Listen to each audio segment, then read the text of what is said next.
Good afternoon, Usha. Good morning to you. Thank you. Thank you. So, can I wish you belated birthday wishes?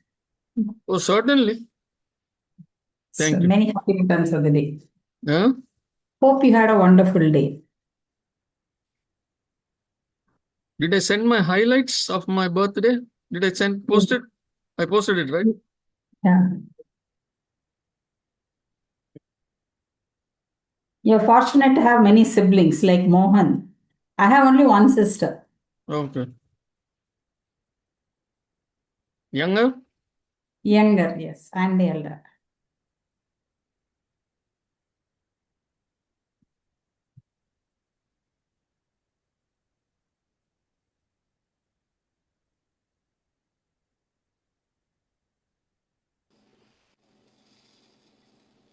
Morning, Badri. Good morning.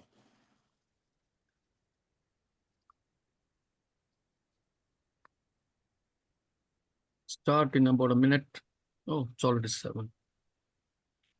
There's a Brahmotsavam in the temple here, local temple. You So, stay in Miami or where do you stay? Tampa. Tampa. Oh, sorry. It's about 300 miles north of Miami. I should say northwest. Okay, my geography is a little hazy. So, I Hmm? had to visit my geography of, I know generally in US there are so many Oh, okay. states. And I know you're on the east coast and it is in Yeah, the we are on the warmer, east. We are on the but east. warmer east coast. That is closer to the equator than say New Jersey and things like that. Uh, we That's all. it feels like it feels more like Chennai or maybe Bangalore. Uh, Okay. yeah, many good number of months. Hmm. July, August, September, even October will feel like Chennai. I mean, it's not in Oh, 100s, but it'll be 90s. But because of the humidity, it will feel like humidity. yeah, it will feel like 105, 106, something like that. Yeah, coastal area, no? Yes. Namaste, Sarala. So we have a few people who have joined. So let's start with 3 ohms. Please close your eyes.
Namaste, everyone. My Purna is here or not? I think she is not here. So let me start with the prayer also. ॐ योगेण चित्तस्य पदेन वाचा मलं शरीरस्य च वैद्यकेन योपाकरोतं प्रवरं मुनीनां पतञ्जलिं प्राञ्जलिनरानतोऽस्मि आबाहु पुरुषाकारं शङ्खचक्रादिधारिणं सहस्रं स्वरसे श्वेतं प्रणमामि पतञ्जलिं श्रीमते अनन्ताय नागराजाय नमो नमः.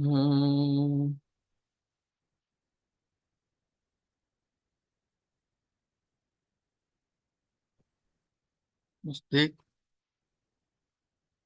So, like I said, there's a Brahma Utsam in the local temple.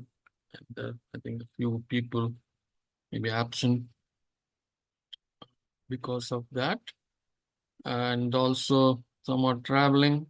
So, we may have less than the normal uh, group participation.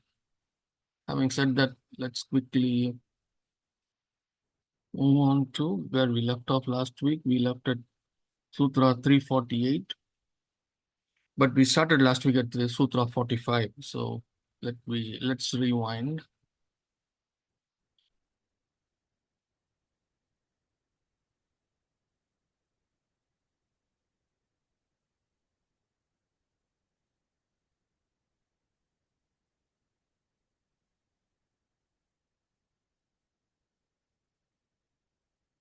So this is where we started last week. Stula Swarupa Sukshma Anvaya Arthavatva Samyamat Bhuta Jaya. So in effect, it is saying so by now we know Samyama very well. That Samyama can be done on various things at the subtler level. So here the Samyama is being done on the meaning of the association between the subtle and the physical form. By doing that Samyama, one conquers all the elements of nature. So that's what the sutra is all about. And following that is the sutra on the Ashta Siddhis. Tataha animanadi pradurbhava kaya sampat tad dharman abhigataha. So, abhigataha cha. So, here we are seeing that from having conquered the various elements of nature, from that arises the ability to become minutely small and etc. And etc. are the things that we saw, all these great siddhis like Mahima, Anima, Mahima, Lagima, Garima, Prapti, Prakamya, Ishtava, and Vashishtava, Vashitva. So these are all great siddhis, and we also saw that these are called Ashta Siddhis, and Anjaneya, Hanuman had this siddhis, and we don't know who else had that, but from history we know Hanuman had this. Following is the sutra on Rupa Lavanya, Bala Vajra, Sahananatvani, Kaya Sampat. So bodily perfections, that is bodily wealth, that is what is called the Kaya Sampat.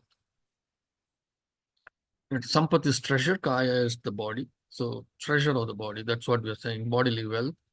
So bodily perfections are graceful. Lavanya means graceful, very graceful person. Lavanya. Bodily perfections are graceful form and strength to withstand a thunderbolt. Vajra means thunderbolt. It is so strong that it can even if lightning strikes, nothing will happen to the body. That kind of a siddhi. Then I think this is the last sutra that we covered. Grahana Swarupa Asmita Anvaya Arthavatva Samyamat Indriya Jaya.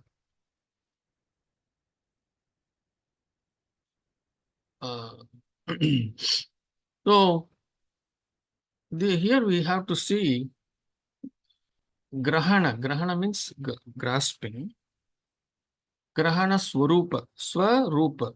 Those two words. Swa is self. Rupa is form. So Swarupa means, what does it mean? Anybody?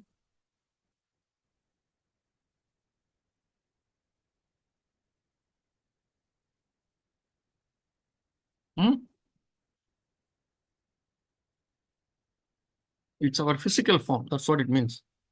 Swarupa. So by Samyama, the meaning of the association between the understanding of one's true self, it is one true form, and Asmita Anvaya, that's what was the sutra. Okay? Asmita Anvaya. So association of the of Asmita, the I amness, the sense of observer, the self-sense of an observer. One conquers all sense faculties. Here is the sutra. Right? Grahana Swarupa Asmita Anvaya Arthavatva Samyamat Indriya Jaya. So, let us see. Let's move on to the new sutra. Any questions? Up to 348. Any questions? Okay. Tato manojavitvam vikarana bhavaha pradhana jaya cha. Tato manojavitvam vikarana bhavaha pradhana jaya cha. So let us see what it is.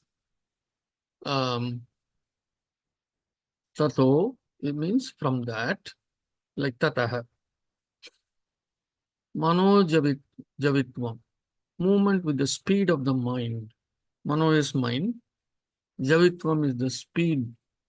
So mano javitvam means movement with the speed of the mind. The speed of the mind is what? It's the speed of mind is the speed of light.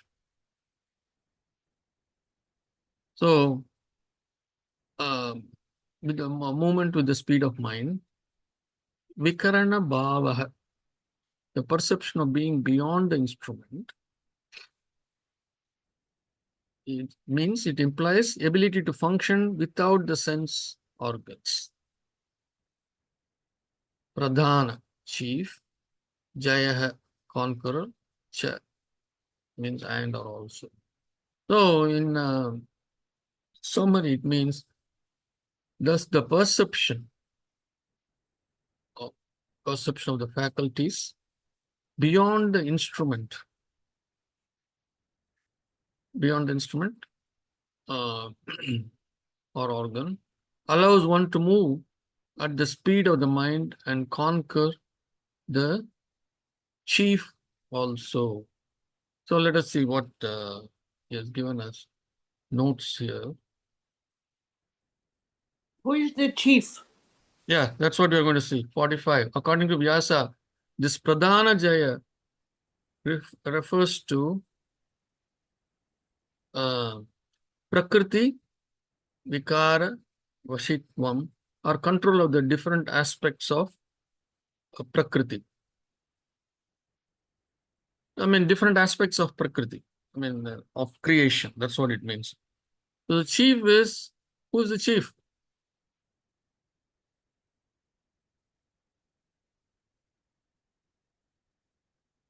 Come on, people, we know. Ishvara? Yes. Ishvara. So, so beyond the instrument allows one to move at the speed of the mind and conquer the chief also. This is what many of these people try to do when they go into deep meditation. We have this various what's his name? Basmasran. So he prayed, and he wanted whoever he touches should become turned into ashes. And the divine gave him that siddhi. And then he started exercising the siddhi on all those people he didn't want. And finally, it got to a point where he wanted to try it on Ishvara himself. That's how the story goes. So, this and conquer the chief also, meaning that kind of power does not mean you will conquer the chief. So, okay. The chief has many other tactics. After all, he is the chief.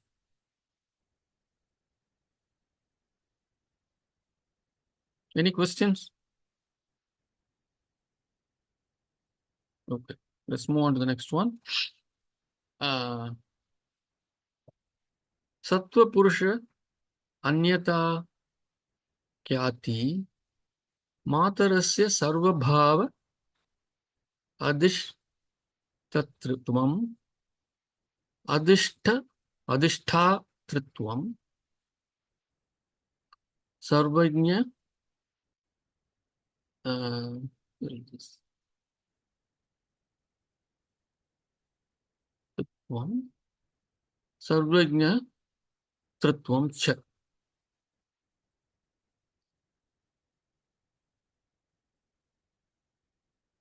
Sarvajnana Tritvam Cha. Okay.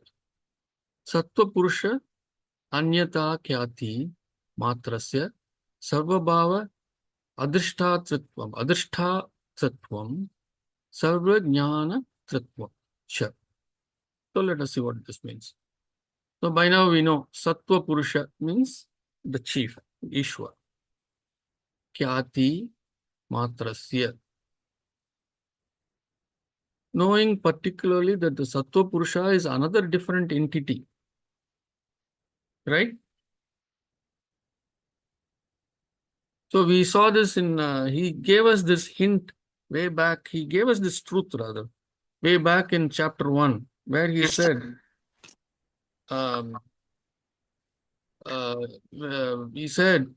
Klesha karma vipaka ashaihi aparamrishtaha purusha visesha ishvaraha.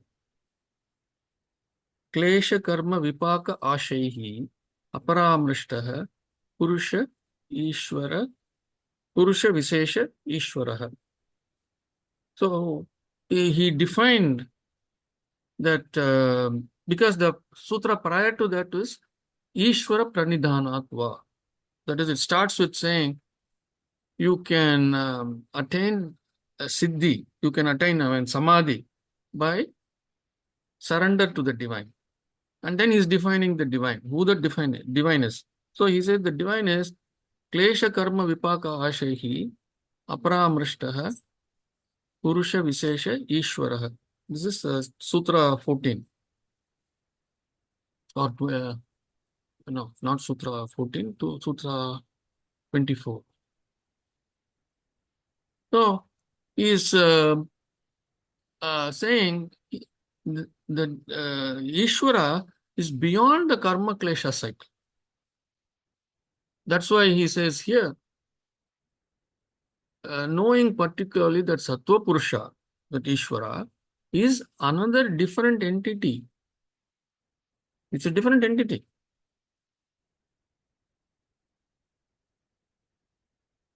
I don't know if Yogeshwaran is here. Is Yogeshwaran here? So he bunked the class.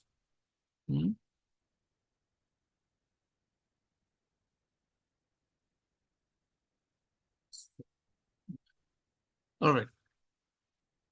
So when we say the divine is inside us, what does it mean? It means we have the ability to connect.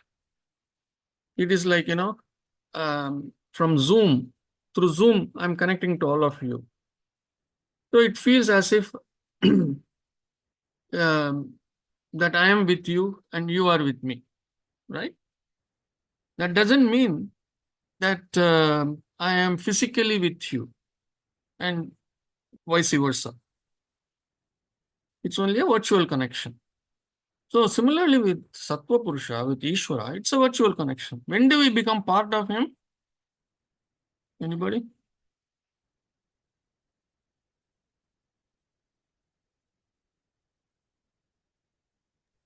So this is what Advaita.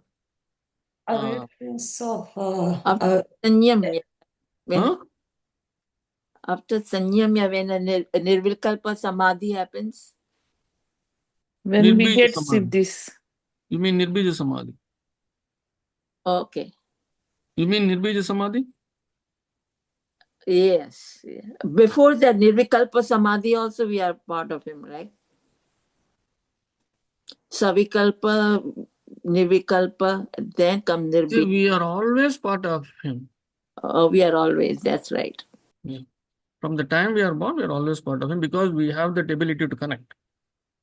Now, I am asking, when do we become him? When we drop all the characteristic of Prakriti and then go through the purification and that awareness, when there is like, no observer, no this thing, the point, that is when you become one with him, But even then, as long as the physical body is there, are we one with him? That is my question. Yeah, there are a Yes, lot we of can be. people who have a physical body is still one with you But you know. still return to this physical body, right? Yes. Oh, So, you're asking permanently. Okay, got it. yeah. Okay. So we can only become part of him when we completely dissolve in him. Mhm. When does the dissolution take place? When When our karma becomes shunya. our karma, klesha, sanyama, vasana are gone. Or gone. And when do we truly dissolve? When we make our karma shunya. Hmm? Our karma shunya. When we Karma. make our karma shunya. Yeah. Not only karma, what about klesha? The complete sanskara, karma, klesha, Okay, and vasana. vasana. Everything has to become shunya. Zero. And then, even then, Mm. there is still, the body is still there. And we need to die. Basically, we need to die. Yes, the body has to die.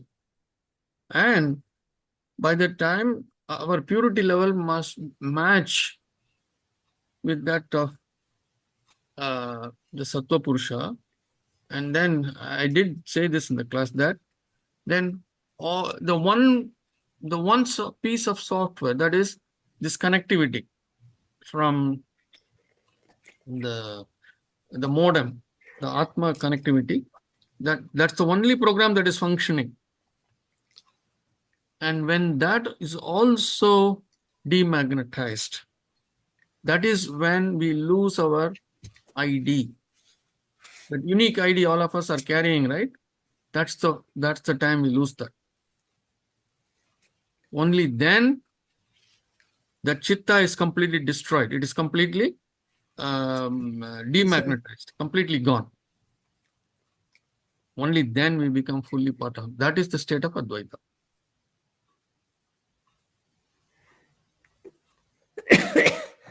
Until then, it is only a pipe dream.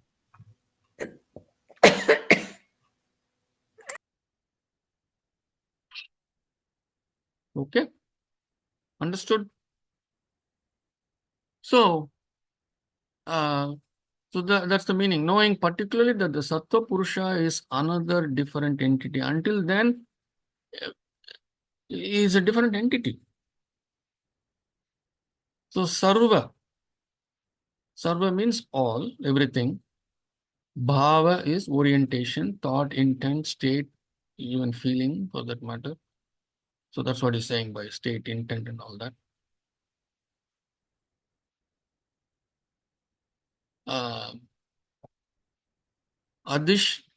Adishtatritvam is the next word, is control of or lordship, whatever it is.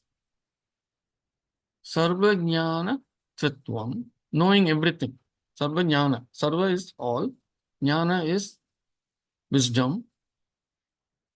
Sarva jnana tritvam is knowing everything. Cha and or also. So, in summary, it means by knowing particularly that Sattva Purusha is another entity that is different from me. He is beyond the karma klesha cycle. That's the main thing. That's the first thing that we understood. And then we said in chapter 1, these are the sutras which we defined him. We said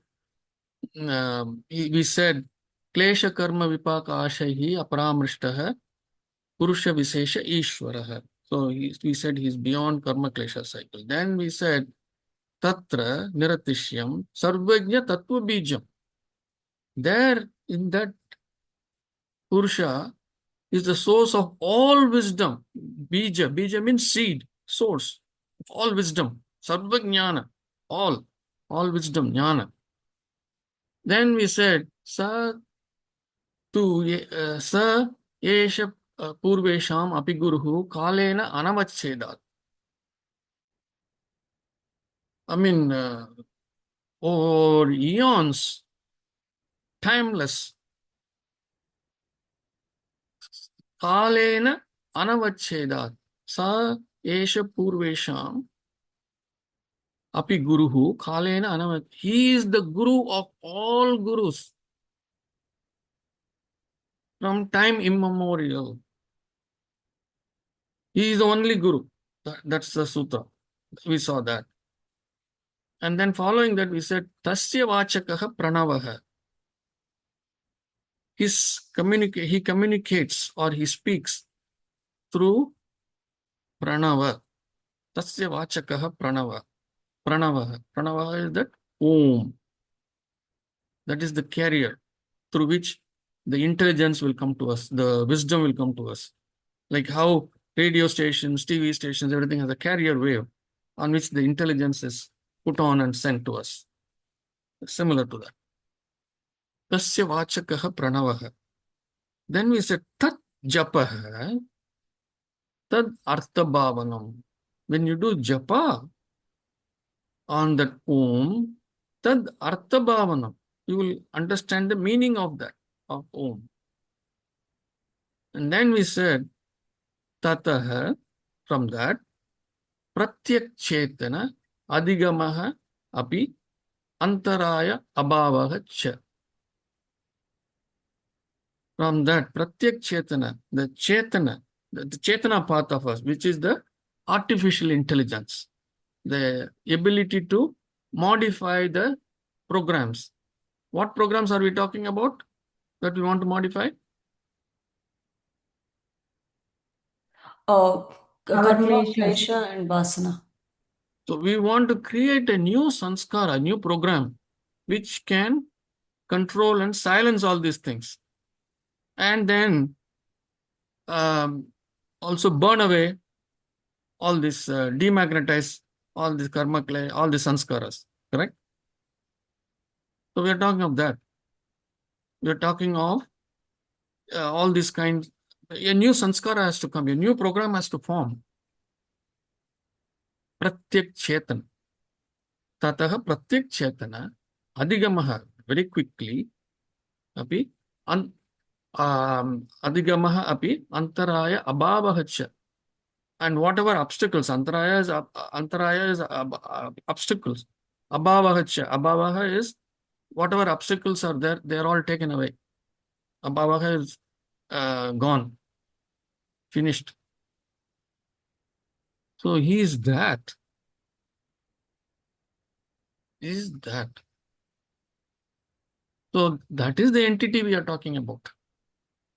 And to know that entity is different from us, because he is the only one who can help us. So we must have surrender to that entity, respect to that entity, tremendous shraddha to reach that entity. Tremendous, obviously, the purity part, all that. So in summary, he's saying by knowing particularly the Sattva Purusha is another entity, different from us, meaning different from our Chitta. And we don't know what kind of Chitta he is, how he exists, nothing we know, and nothing we will ever know. That's why constantly, everywhere, in the whole of Sanatana Dharma, it will always say, he cannot be touched, he cannot be tasted, he cannot be known, nothing. He can only be experienced. He can only be felt.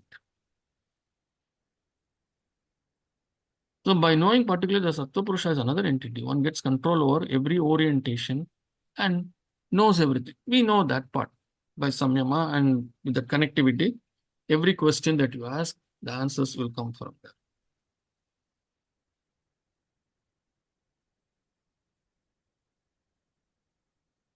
Okay? Any questions? So when one demagnetizes, when one dissolves, Yes. there is nothing left. Yes. So what did anybody come back and magnetize again and put everything together? Is there proof? That's what I'm asking. Or just ask us to go ahead and experience, then you will know. But we are in the age of science. We all want proof. So when you demagnetize anything, you cannot remagnetize. Right. So there's no proof. There's no proof. Okay. Demagnetized is demagnetized. It is like, taking a piece of sand, piece of mud, and then you dig a big pit and put a handful of mud into that and you cover the pit. And then you ask me, Kumar, go and find out that handful of mud I threw into that pit. Can I find out?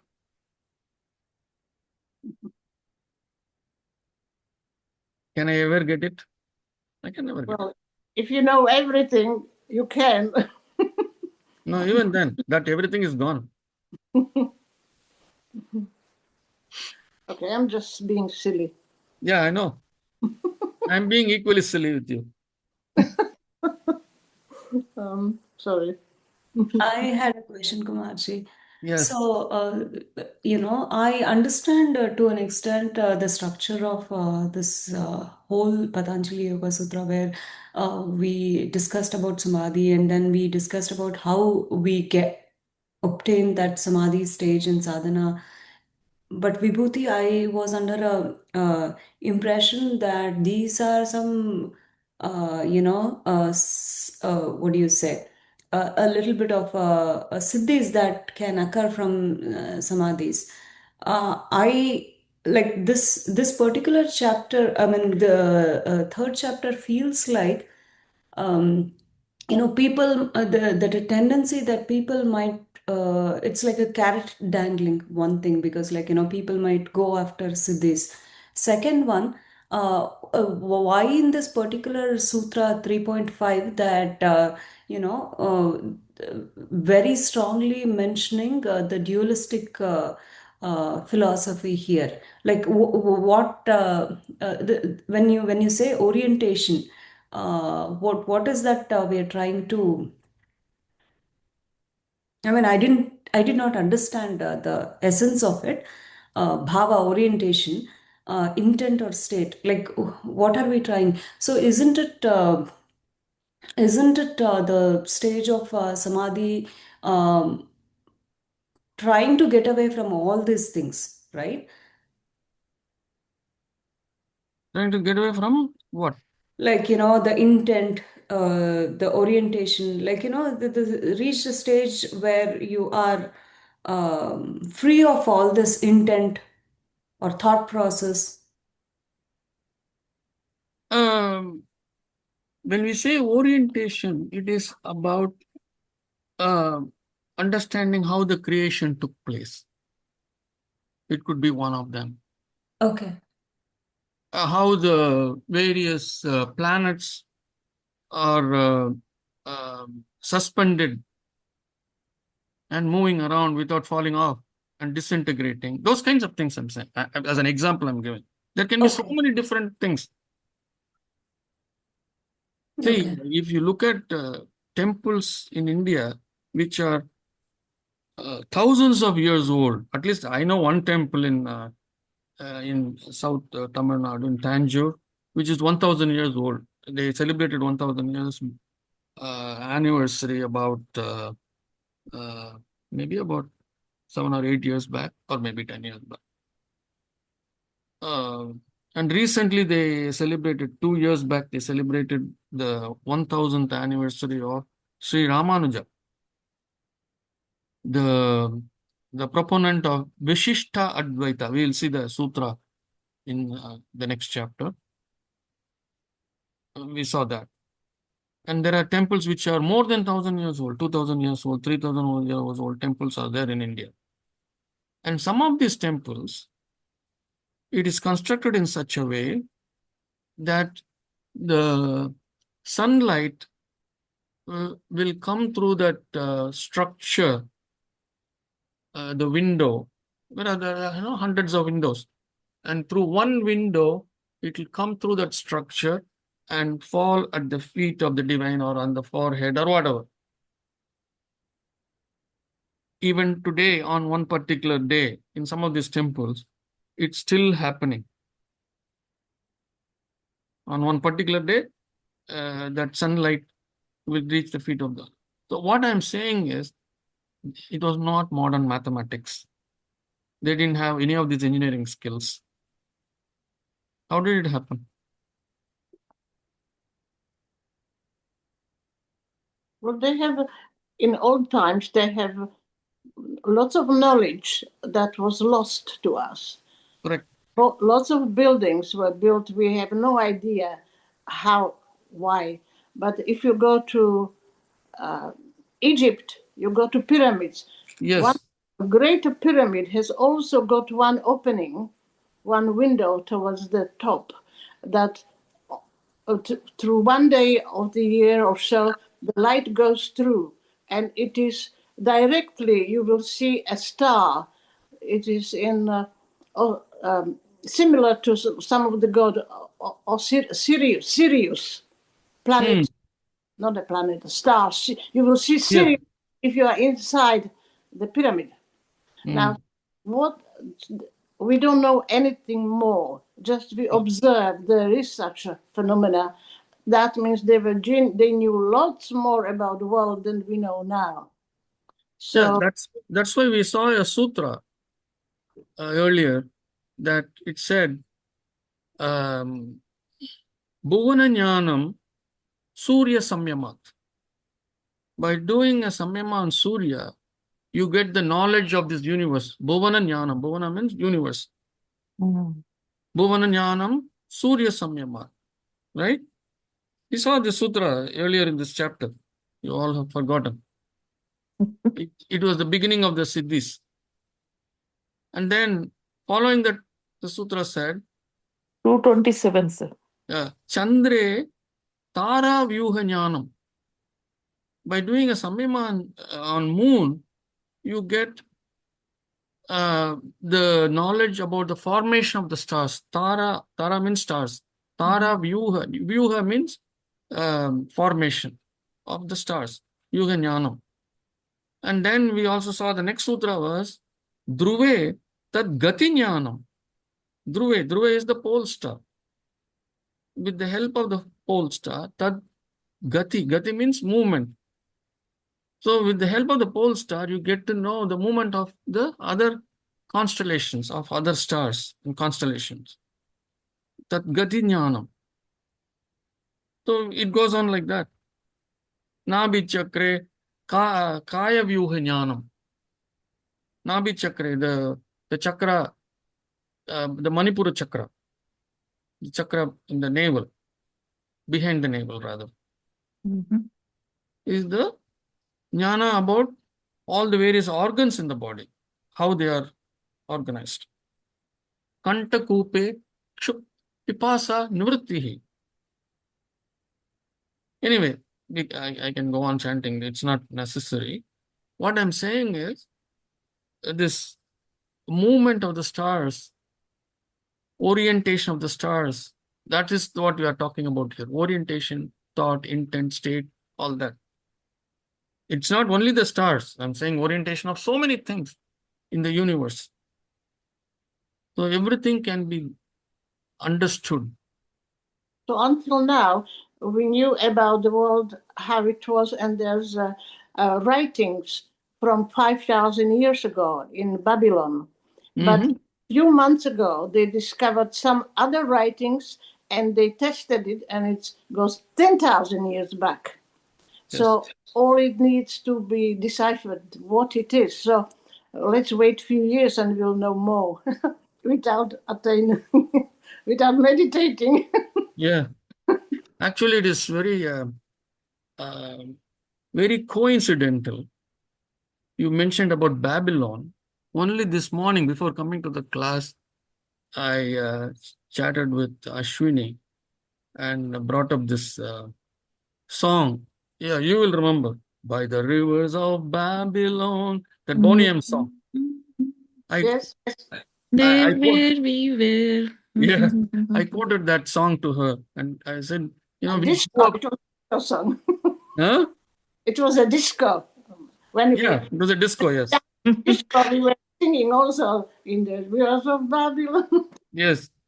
Boney M, the band Boney M sang that song. It was their song. It was a big hit those in the 70s. So, very coincident. You mentioned Babylon right now. Anyway, Yeah, the temple where directly sunlight falls on God's feet is Arisivalli. It is in Andhra Pradesh, sir. and I think there is one in Thiruvananthapuram. So, So it happens at the many temples, including yes, Padmanabha Swami temple in Trivandrum. yes, There also on a yes, particular day in the, I think the springtime, it yes, will come and fall at the feet of God. So yes. There every is the temple temple. has its own Yeah. day when it will fall on the But idol. this temple, Magamasam, it will happen on Radha Saptami day. Where And sun I think many Makara temples, Sankranti, after Makara Sankranti, where Uttarayana and Dakshinayana, the shift happens, right? Yes, I yeah. think. Yeah. correct. See, I So think we anyway, had there a are lot many of temples. scientific knowledge. There are many temples, Madhavi. It is not just only one temple. There are many temples. No, to name one, I named that. Yeah, yeah, of Correct, course. correct. I think we had a quite a advanced scientific and astronomy knowledge, which maybe the documentation of that is not readily available, but I think we had it. I mean, across the civilizations. Yes. India, of course, had one of the oldest in astronomy Actually, and also science. actually, there is a temple in South Tamil Nadu, in Tanjore district. Yeah, Brigadeshwara temple, that is a big Brigadeshwara temple, where the main Sanctum Sanctorum, the Gopuram on the Correct. Sanctum Sanctorum, the shadow of that will never fall on the ground anywhere. Yes. That And one, if it you go to doesn't the have any temple, foundation. yeah, if you go to the temple, you will know why it is so. Very, very beautifully constructed. Correct. In fact, the ramp for that building the temple Yes. extended almost to the next village, and they Correct. used to roll the stones from there. So there was advanced science and knowledge with the many civilizations, including Because India, Middle because East. that the Gopuram on the Sanctum Sanctorum, the whatever you want to call, the topmost stone is monolithic, Yeah, one piece. one piece. So it was a huge stone, and there are drawings on the wall of how it was done. I don't know if you've seen that, Usha. It is on the walls. It is drawn, or it is, I would say, sculpted. That's what I vaguely recall. I have been there, yes. So, and So they had to put a very, very long ramp. And like what she said, it extended right up to the next village. Anyway, so they understood all this uh, um, mechanical advantage of leverage and all that. And that's how they brought it up. And the modern science was not there at the time. So that does not mean wisdom was not there. That's what we have to understand. We may not, modern science was not there, these definitions were not there, but the wisdom was there. Anyways, and they truly believe that the wisdom can come from above, which we have lost now. So that's why I keep on saying every time the wisdom comes from there. Anything that we understand fully and it goes inside, at that particular moment, it is the divine which puts it in. Anyway. So moving on to the next sutra. Tat vairagyat api dosha bija kshaye kaivalyam. Tat vairagyat api dosha bija kshaye kaivalyam. So let's see. Tat, it says tad here. It's actually a mistake, I think, because even in tat, anyway, the meaning is correct, that or towards that.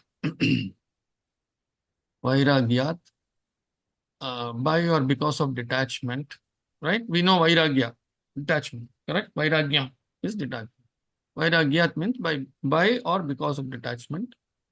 Api also, indeed, one of the two, or also indeed. Dosha, dosha is impurity, we know that. Bija is seed or source. Kshaye, we have seen this word kshaye, ashuddhi kshaye. Ashuddhi means impure things are being taken off, being washed away. Kshaya means having worn off. Kaivalyam is freedom in isolation, liberation. So because of detachment towards that,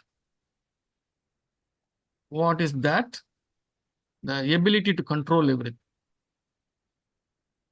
The earlier sutra is, by knowing particularly Sattvapurusa and other entity, one gets control over every orientation, knows everything.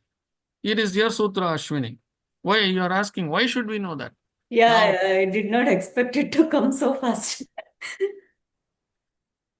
Because of detachment towards that, the ability to control everything also, having one of the source of impurities, dosha bija is kaivalyam. Any questions here? So, what we are saying is there is nothing to be known, pretty much. What is that we have to understand? We have to understand that we are at the instrument here. We are not big achievers.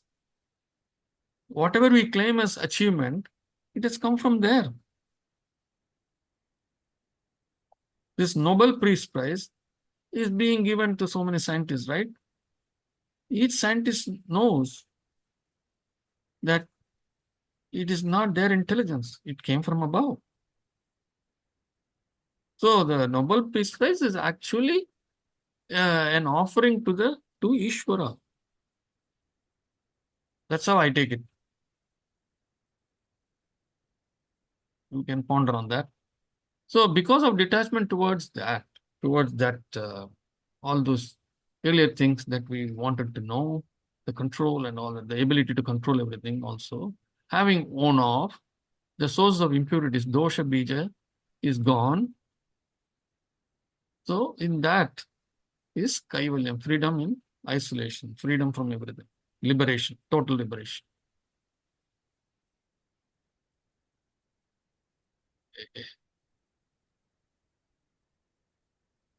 So we can probably read this. The story of Durvasa, also called Krodha Bhattaraka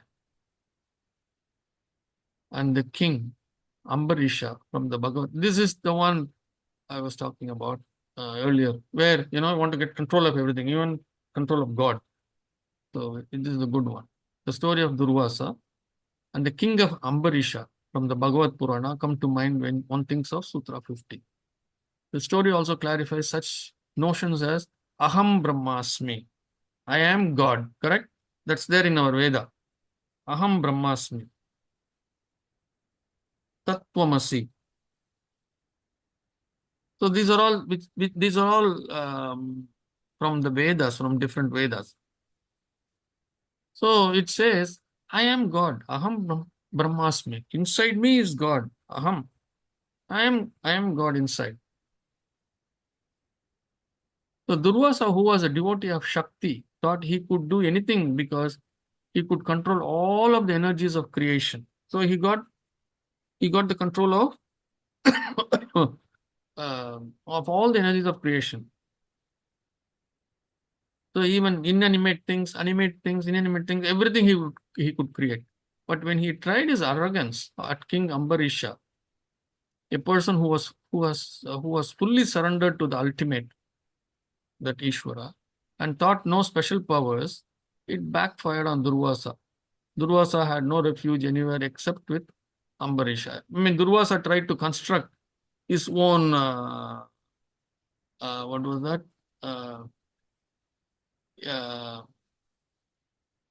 What was that? He tried to construct in another heaven, and he could never accomplish it. And then he had to go to King Ambarisha and take and surrender to him. Ultimate and sought no special power. Durvasa had no refuge anywhere except with Ambarisha. That's what it is. That was Vishwamitra, listen to Sarkam. It is not Durvasa. Huh? He is not Durvasa, he is Vishwamitra. Oh, that was Vishwamitra. Oh, this is another one. Okay. Sorry. That was Vishwamitra, right?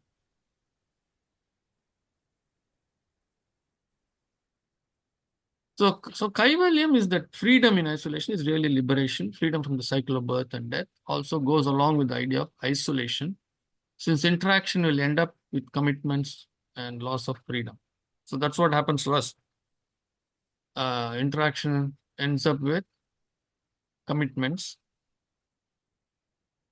and because we commit and overcommit, so we even forget the commitments that we have, or we will say, okay, for today I will give up that commitment for which I gave a word.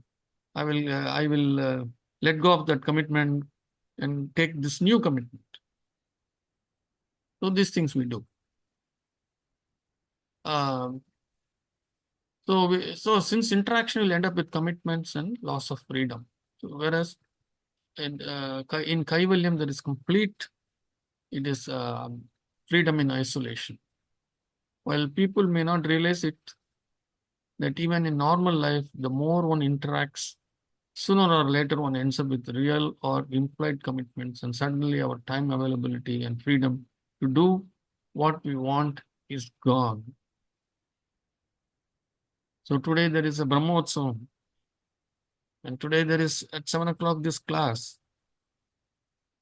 and I am interested in going to the Brahmotsavam also. What do I do? Do I go here or do I go there? Those kinds of things. Of course, being in a body, one cannot be devoid of duties governed by dharma. But one should avoid accumulating more through interaction.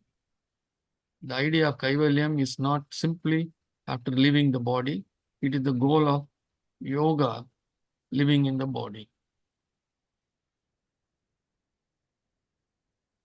Yoga must make life effortless. Okay. Can I read the top of this explanation furthermore? More? Yeah. What do you want? This one. I wanted to read. Okay. Sutras 39 to 50 go into many more siddhis, blah, blah, blah.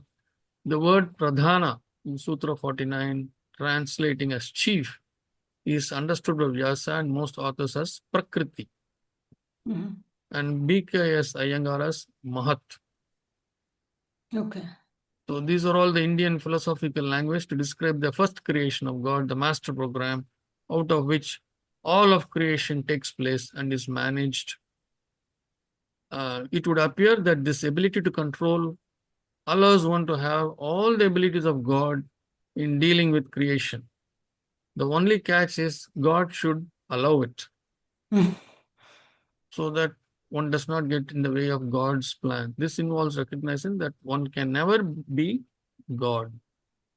This is addressed in Sutra 50.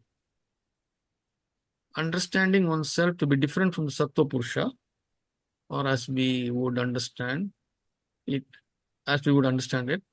as God, develops ability to do anything and know everything, and with detachment towards that, and burning off all impurities. Sutra 51 notes, one attains kaivalyam or freedom in isolation, which is liberation. And understanding Sattva Purusha to mean God is closely associated with the meaning in the last sutra of this chapter, 56. Sattva is the natural state when one has no more patterns, programs, or karmas or vasanas left. Only then the other two gunas will not affect you, right? Yeah, yeah. The rajas and tamas will not. Tamas does not affect. Yeah. Yeah. When one is in that state, one has no cause for rebirth. God is the special Purusha by definition, who was always in the state of Sattva and always outside the cycle of karma. So all that we discussed anyway. Hence, Sattva Purusha is understood as God. Uh, Actually, in one of the classes, Dr. Rajan explained briefly about what is the difference between Kaivalya and Moksha. This like I'm trying to comprehend that, but I'm not able to. So moksha is liberation from the birth and death cycle. See, in moksha, your ID does not go away. You're still hanging out there. In spiritual plane, you would say? Hmm? In spiritual plane? In spiritual plane, yes. In zone B. Okay. Kaivalya is becoming... Kaivalya is your ID is gone. You're completely demagnetized. No ID. Okay. Whereas in moksha, you still have that ID. Okay. You don't come back. That's all. Okay. Whether those people who are hanging there, they hang there eternally, or at some point of time, something happens and they dissolve, I don't know. Some philosophies do explain that after you get to the stage of moksha, there is another certain level of purification that should happen to reach that Kaivalya stage. Maybe. I don't know. At least there is no such thing in Patanjali Yoga Sutra.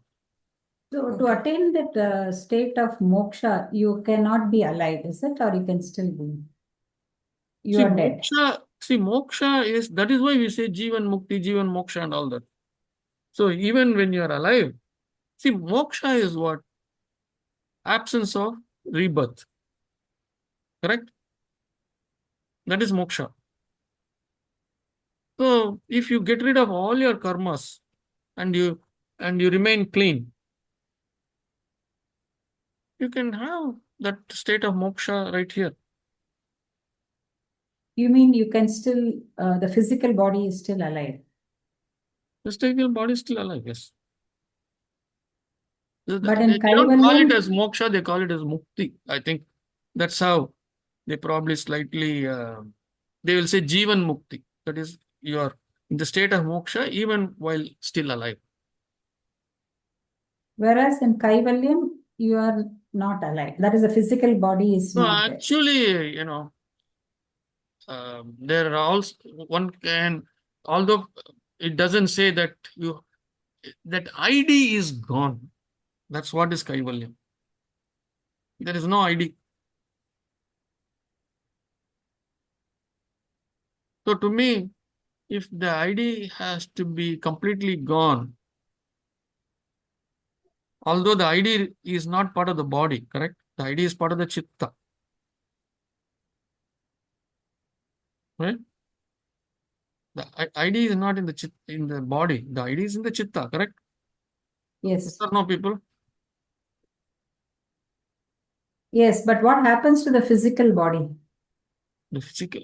All I'm saying is if it loses that ID and it is still hovering around, the body will be there for some time, maybe. I don't know for how long it will be. So these are all speculations. So what I'm saying is it is still possible to be in the state of Kaivalya and have a physical body. But for all practical purposes, it seems to me that Kaivalyam is a state where there is no physical body, which means because the chitta has completely dissolved, it has lost its ID. Oneness, it becomes Yeah, one. It's like a there. So I was confused too when this concept was tossed for the first time. So, like, we always in our books and all, we always try to attain moksha. And I thought moksha, kaivalyam, and everything is one and the same, but there is a correct. distinction actually. Yes, there is distinction. Like when you are in physical body, cosmic chitta, like, in this world, this is the physical world. Correct. Moksha is Tammy had a wonderful picture representing this, like, how you get out of this birth and death cycle by removing the baggage of klesha karma, sanskaras, basically. Correct. Once you even it out, you go to the zone of spiritual plane where that is your moksha. And after the moksha stages, like, to become one with the god, or like, divine, that is your kaivalyam. And kaivalyam has a different name tossed in different philosophies, but in Patanjali Yoga Sutra, highly, like, this terminology is tossed for that Advaita philosophy, where your chitta becomes one with the supreme chitta. See, we are Is going my to see understanding. a few sutras in the chapter 4, where upon death, what is the kind of release that you are going to get? So you can go to moksha, or you need not get moksha, which means you are going to, there is karma, still karma, so you have to come back. Or you get kaivalyam. So straight away you merge with Ishvara, with the divine. So all these three things are there.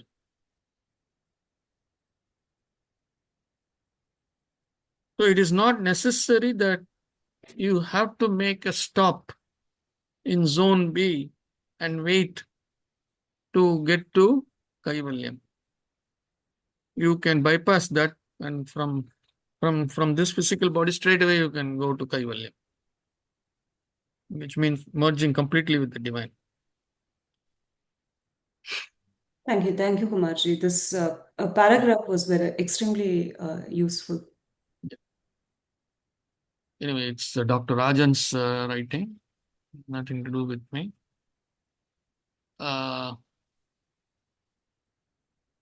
Okay, I think I should stop here. It's already 8 o'clock.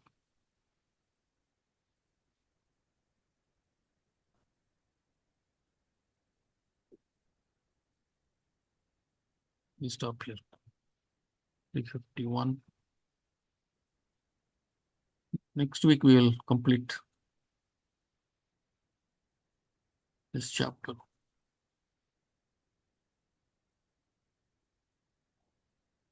Any questions before I close this?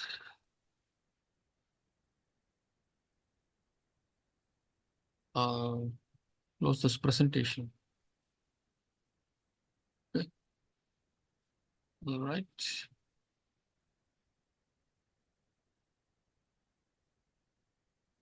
Yogeshwaran is here. When I called you, you didn't answer. Lavanya has come. Okay. She back yet? Okay, she's back. Oh, she says she will be back. Okay. Yogeshwaran, when I called you, you did not answer. You came late? Yeah, I came a little bit late. I joined on another device and then I joined on the computer. Okay.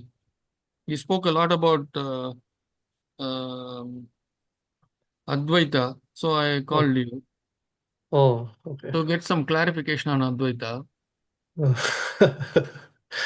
Okay.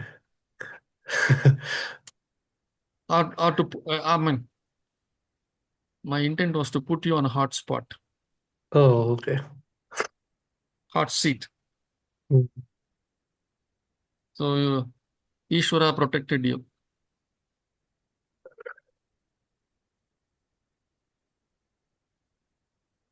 Did you catch up on the discussion on the Advaitic things and things like that on Yogeshwaran?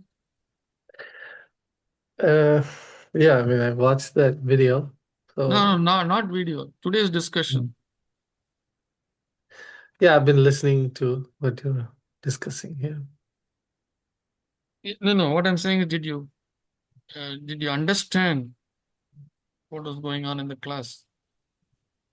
No, only very little. Only vaguely. Yeah.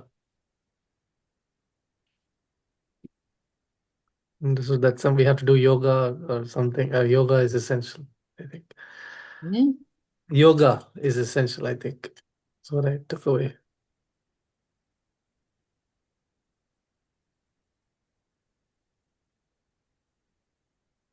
See, yoga means all the eight angas, right? It is not just the asana part alone. I hope after attending this class for 6 months now, we should not be calling asana as yoga, right? Right. If you want to call it, you have to call it as hatha yoga. Hatha means force, because the postures are done with a little bit of mild force. We call it hatha yoga. That's why we say in chapter 2 we said how this we talked about asana, right? We said Yeah. stiras sukham asanam. Asana means it has to be stira, balanced, and sukham. It should give you sukham. Give you comfort. It should be comfortable. Stira sukham asanam. Prayatana shaitalya ananta samapatibhyam. Prayatana shaitalya. Prayatana means effort. Shaitalya means weak. You only put a weak effort, very little effort. That's what we are calling hatha yoga. Hatha means force, but shaitalya hatha. Actually, that shaitalya is missing there. When we say hatha yoga, we should actually say hatha shaitalya yoga. Very little effort. You should never force the body to do this and that. The body by itself should move. If you have to touch, when you bend forward in Padahastasana, you want to touch the feet with your fingers, with your hands, it has to be done. The body must move gracefully, and must have that mobility to bend forward by itself. You should not force it, and you should not say, oh, my fingers go only up to the shin, and then you ask your mom to punch you in the back so that it can go all the way down. Never put force. Should never be forced. It should be. That is why the asanas, which are the physical part here, though that's the only physical part, is so very great compared to other forms of exercises. Oh. Because it never puts force. It is never forceful. Prayatana shaitalya ananta samapatibhyam. Ananta, happy. Ananta, in bliss. You must be in bliss. Samapatibhyam. And from that comes that you must be fully absorbed in that posture that you are doing. not in the pain part. If it is paining, that means you are putting too much force. And sometimes I feel like we're putting in a lot of force. Like I do push-ups and intense running. No, that push-ups, forget it. That is not part of asana. Okay. If you're going to the gym or you're going outside and doing, that's a different thing. Well, if you're going running, We are talking about force. asana, not about all that you'll do in a gym. Okay.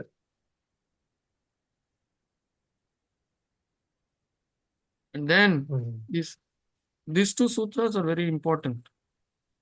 Prayatana Shaitalya. So little effort, only very little. So when we say yoga, we are saying about all the 8 parts: yama, niyama, asana, pranayama, pratyahara, dharana, dhyana, samadhi. All the 8 parts are yoga. So you said yoga. What did you mean by yoga? This is my question. So before I could ask my question, I had to clarify all this. You have forgotten your question?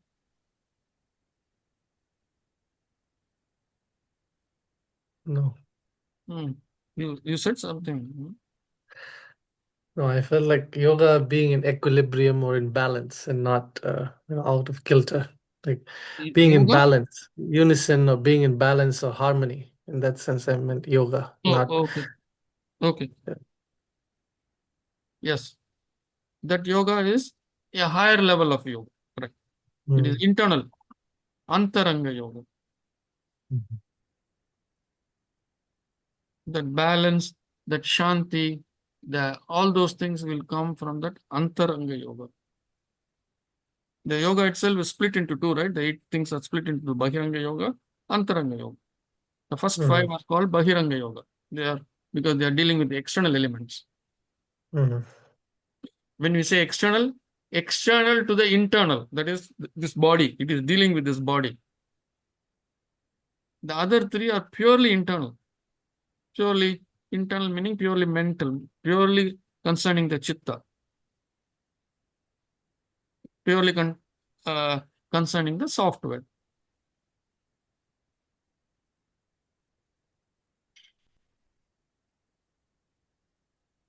Right? Yeah. Any questions, concerns?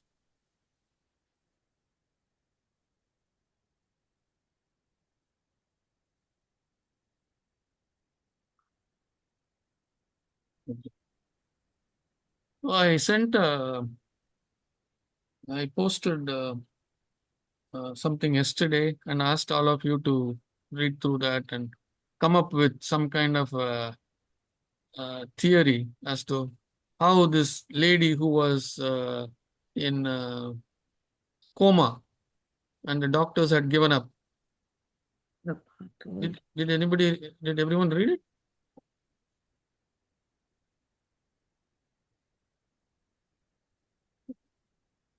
No, looks Yes, like I did not read it, sir. you did not read it? It was posted 4 days back for you in the satsang. No, I saw the message, but yesterday's message I didn't read it. It's the same thing. Whatever I posted in the satsang thing is the same thing I posted yesterday. Nothing different.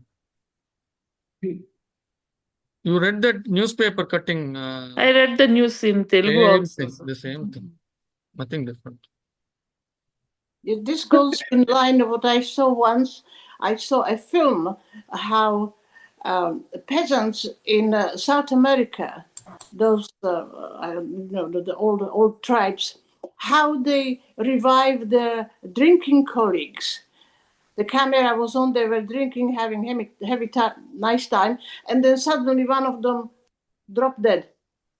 And so 2 others grabbed him body and shook him like that, like crazy, and then threw him on the ground. And when he was tired, his friend did the same thing and shook him from side to side, his head, and banging on this. And after about 10 minutes, or I don't know, time-wise, the man revived. He came back. So this is similar to what it's done now in hospitals when they have this heavy machine, put it on your chest, and it breaks you. Yes. But but also revive the heart. So it's the shock does sometimes help. I've seen that many times in hospitals. It's called the defibrillator. What the hospitals they put on the chest is called defibrillator. Defibrillator. Yes. Fib means lies, right? Fib means lies, correct? I don't know. Now I know.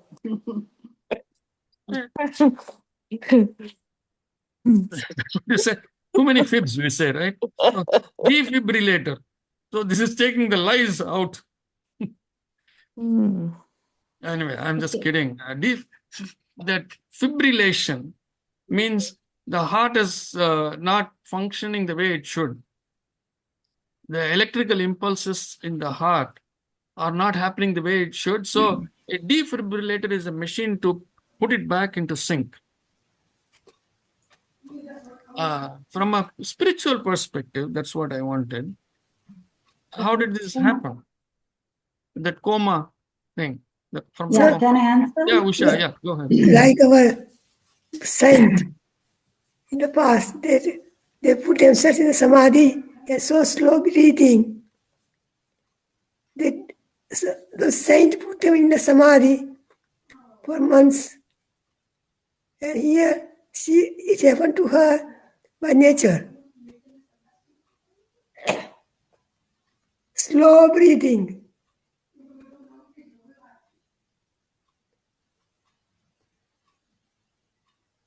Did you get what I'm saying? No.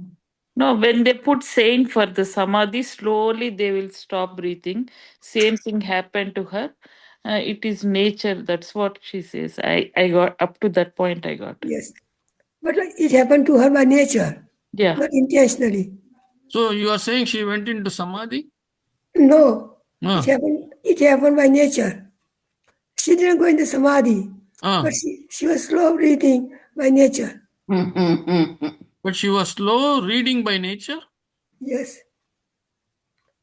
What is slow reading? I don't understand. Slow breathing. Oh, slow breathing. Slow breathing by nature. So, and she came back. That's what you're saying.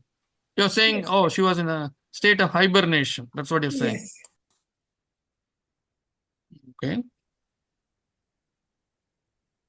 Well, in Western medicine, when somebody stops breathing and the waves from the brain stop, they say they are dead.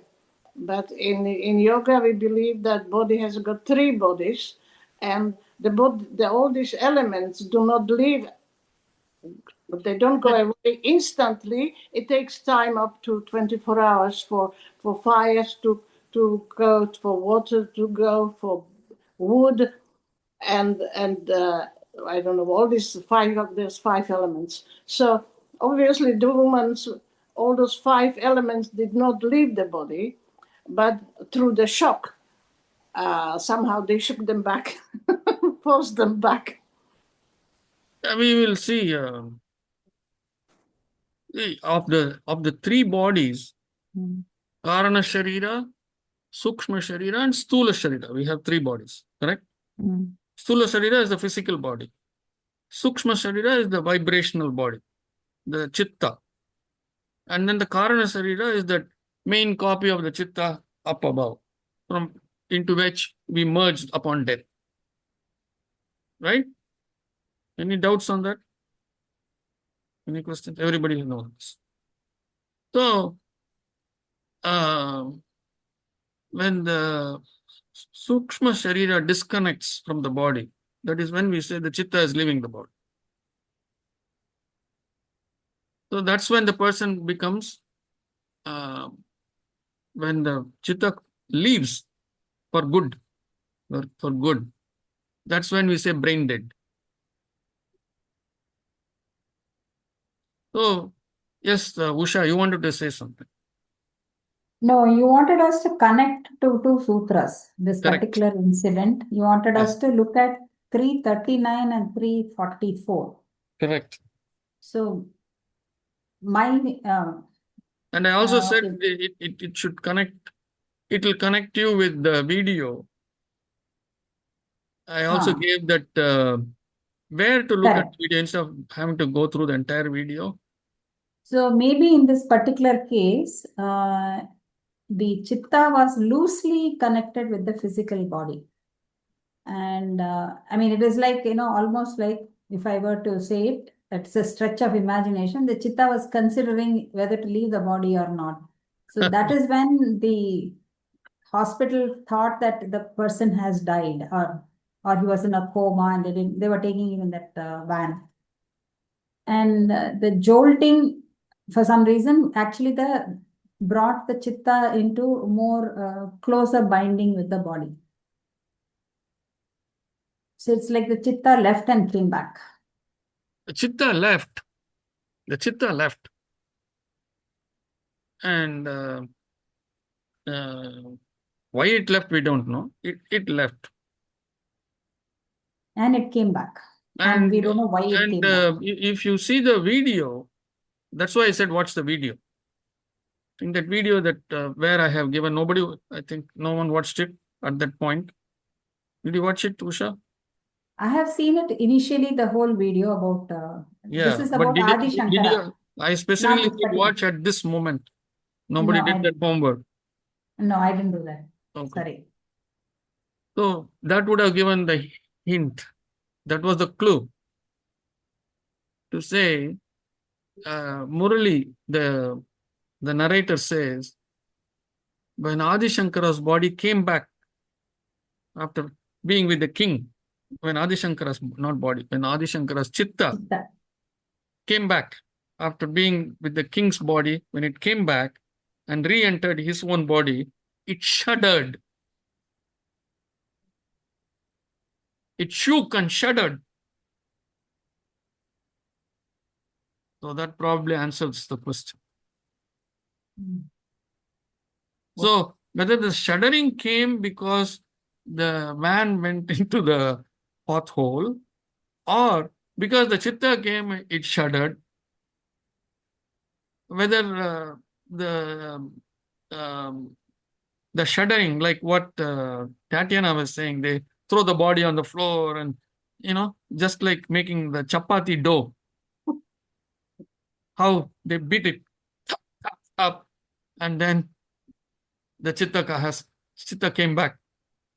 Not, I think, see, chitta, when it leaves the body, it's hanging around, not gone too far, maybe 1 or 2 feet above, and it is watching. Which ones? That which are very, very attached. The ones that are has ishified with all its relatives. I'm saying like gum. Those chittas will not leave. It won't want to leave because it is so used to being here. It won't leave that easily. That is why that bloody ishifying has to be cut off. Anyways, so what it will do is it will stay, and then it will be watching, and when it sees this body being thrown here and there and up and above, it probably thinks, oh, why are they doing this to me? And re-enters. So again, two things. When we sleep, does the chitta go from our body, or like when we sleep, when we No, it dream? doesn't. It doesn't. So it is only during this kind of occurrence that chitta goes. But you also mentioned that 3.34 Yes. sutra. So Yes. What was 3.34 sutra? I have it right here. So it says that, oh, sorry, not, it was right here. But the final answer would be the woman was revived because it wasn't the time for her to die. So God decided, wait a minute, he looked in Not his God. God doesn't decide that. The And- karma decides that. The sutra was 3.39. Bandha Karana Shaitalyat Pachana संवेदनात् च चित्तस्य परशरीर आवेशः. That is 339. So you're saying this Bandha karana shaitalyat. Bandha karana shaitalyat. Okay. Bandha is binding. Yes. Karana is reason. Shaitalya, we only discussed 2 minutes back. Shaitalya means weak. Weak. Yeah. Because the body has become weak with respect to what? With respect to the chitta. Bandha karana shaitalya. The bandha karana shaitalya. What is the next few words? Prachara samvedana. Prachara samvedanat. Then it says chittasya para sharira avesha. Bandha karana shaitalya, because of the weak binding between the body, in the body, and because of the ability to transfer, prachara samvedana. Prachara means transfer, or what is it, travel. Pracharam. Broadcast, rather. Broadcast. Yes. Yes, the other, the synonym for broadcast is transfer.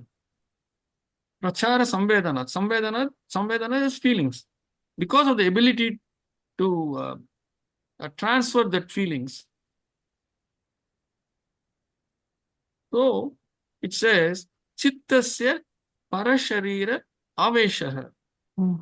So, the chitta is the one which is become weak with the body.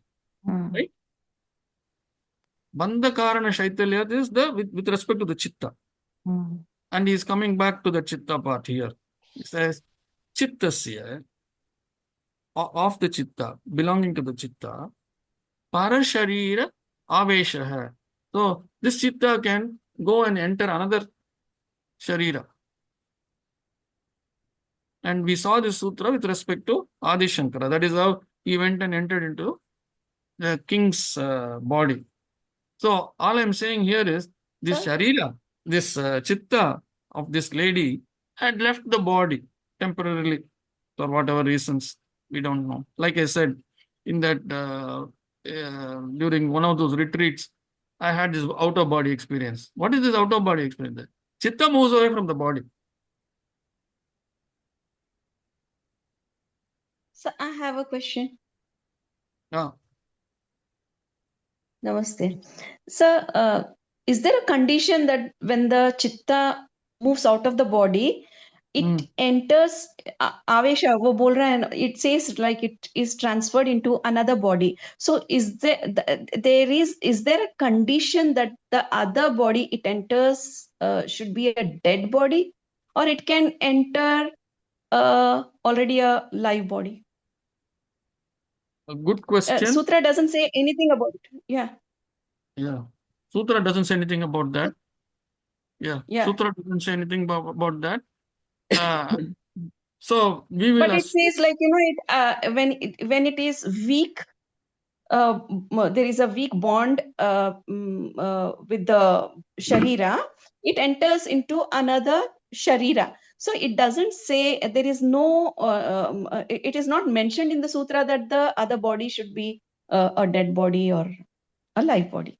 Yeah, but what I'm saying is, if I am sitting in the car and driving, would somebody else come and be able to sit in the driver's seat? No. No, right? Same thing. But As it is long physical as body. the- This chitta is an unknown. As long as the other body has an association with the chitta, another chitta cannot enter it. So maybe this video what you had sent, the chitta left her body. Correct. The chitta couldn't find any other dead body. So Yeah, it entered. Wait. That is not the intent of the chitta. The chitta's intent is not to leave this body and go and enter into another body immediately. Yeah. It has to be reborn. Okay. It has to be reborn. It is not going and looking for dead bodies. No, no. It is not looking for that. So, It is yes, sir. looking. So there is, Wait, Rajeshwari. sorry. Normally, when somebody dies, the chitta waits, goes upstairs and waits until it has its karma has to match with somebody on the ground, a couple's karma, correct? Yes, Only then that conception will take place. yes. When that conception takes place, this chitta will enter there. I have another question, sir. Ah, Now, this Shankaracharya's chitta hmm, entered the king's dead body. correct. So you said, now Hmm, you said that the hmm. chitta has to be reborn. It Because has to he did born not again. die. Because Adi Shankara did not die. He voluntarily left the body. His chitta voluntarily left the body on its own volition. It left. Okay. So yeah, There is a understood. difference. Do you So understand the difference between yes, the two? yes, yes. Oh, So hold the on. chitta when Shankaracharya's body it left, He he left. had Hold on, all hold on, the hold on, software, hold on. yeah, with Hold data. on. Wait.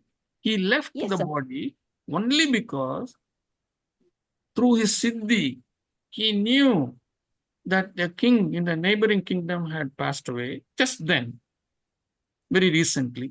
When I say very recently, within a few minutes or an hour, and he knew, and he by his through the wisdom of through the divine, he knew going there would give him the answer to the question raised in the debate.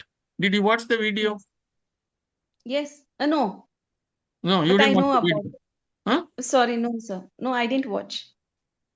Why But I do I saw have the to movie, sir, do I have long to time back. bring Purna Kumbham to you to watch it?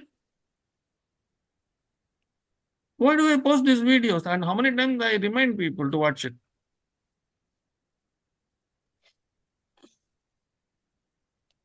I saw the movie long time back, sir.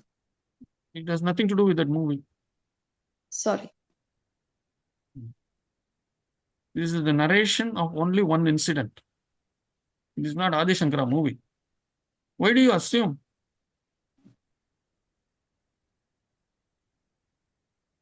But there is a So, the, there is certain percentage of people who have double personality, and psychiatry. hold on, Tatiana, hold on. Let me finish. Okay. Let me finish my train of thought. So, in the case of Adi Shankara, he entered the other body through his siddhi, because through his siddhi he knew, because the divine had prompted him, Ishvara had prompted him, hey, the answer to your question is over there in the other kingdom, and the king has just passed away, get there, go there.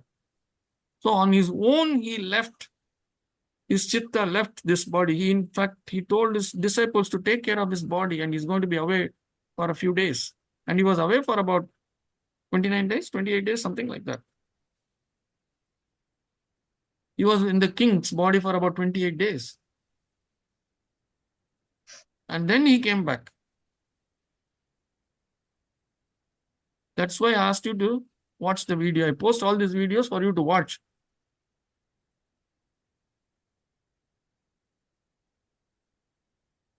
And there is 1 week to watch, and it is almost 2 weeks since I posted it. You people don't do any homework. Anyway, don't get me started. Sorry. So did you understand, Rajashree? Yes, sir. Any other So question? there are two things. Now I know that when chitta leaves the body intentionally, it Yes. has all the memories in it, and when it leaves the dead body, it has no memory left. It is reborn. It takes Even rebirth. when it even just a few minutes back I said, even when it when upon death, there are two ways death can happen. um, evolved souls know, they know that death is coming and they are prepared. So, which means what? They have let go all attachments. So, when death happens, it is a very smooth detachment from the body for the chitta. Very smooth. It just leaves the body and nicely, smoothly departs. For people who have all kinds of attachments, upon death, obviously the chitta will not leave that easily. But it has to go. There is no choice. The time has come, it has to go. It is being kicked out from the body. So it will detach and then it will float around. That is why we have 13 days of sanskaras that we do. In those 13 days, if you observe, any of you have observed any of the mantras that are being said, it is constantly saying, please go. Oh, departed chitta, please leave.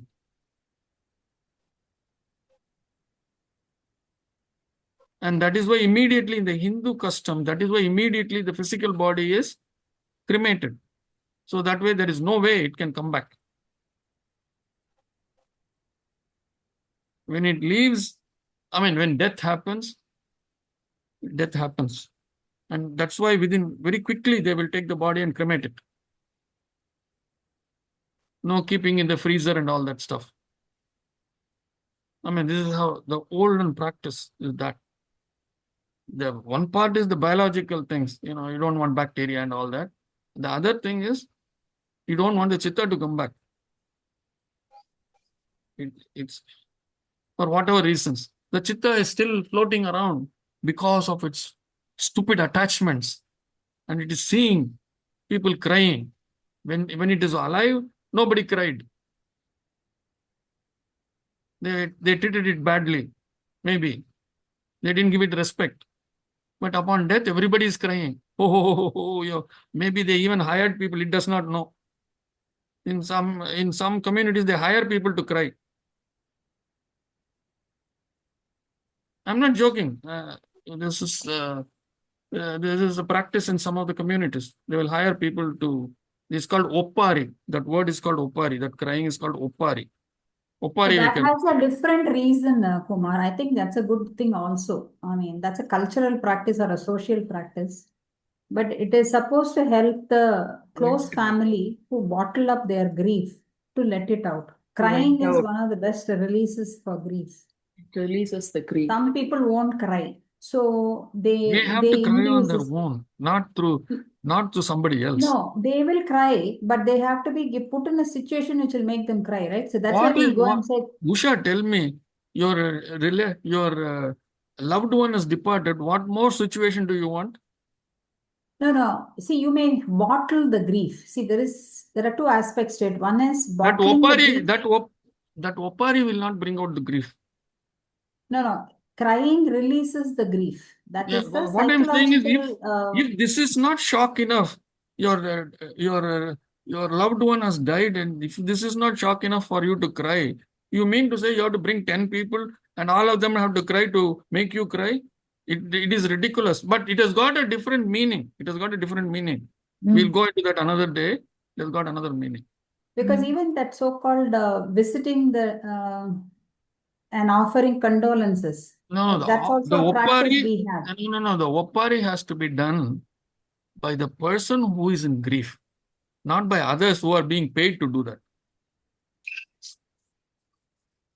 That is why at home. But that is a practice, Leah Kumarji. That's a practice in some part. Communities, it makes finally that person actually sits down and cries out and releases. That is a very superficial cry. It's a practice.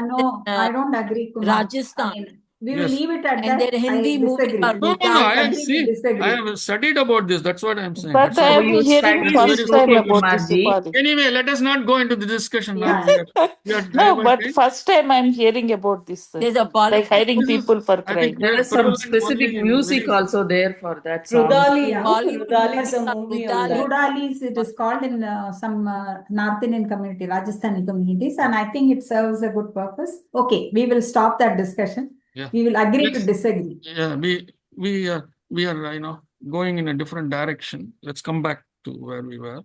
So, Rajeshwari asked some question. I lost track. So anyway, I was saying this Chitta chitta. entering into the Yeah, body. chitta is it is so attached with all the worldly things, with all its when it dies and it leaves, that's when all these people are crying. Who did not care when it was alive, they're all crying. So now, or people who are really took care of also are crying. It doesn't want to leave. And it says, oh, I'm here, I'm here. But quickly they all take the body and cremate it. So now it has nowhere to go. It has to go back. I got a question. Wait, hold on. Let me finish this. Rajasi, did it answer your question? Gone. So the chitta, even if, so when a chitta is completely detached before death, it is prepared and completely detached chitta, the chitta will leave on its own volition. I mean, it will leave without hanging around and all that. But even in that case, it takes a few hours for the chitta to leave. There are some, what should I say?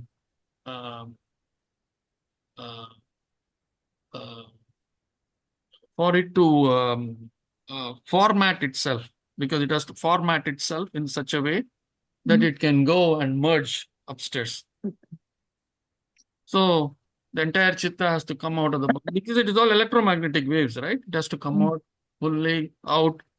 Everything has to format itself, and I think it also translates into a different kind of waves. We don't have to go into all that, and then finally it leaves. So it takes about 4 to 5 hours or 6 hours for all this to take place before it leaves. That is why in Hindu culture, especially in Brahmins, there are 13 days of rituals that are carried out, and they will talk about the preda, they will say. Pretatma. Yeah. So it is actually they are referring to the chitta. Not just the physical body, they are actually talking about the sukshma sarira, preda, they will say.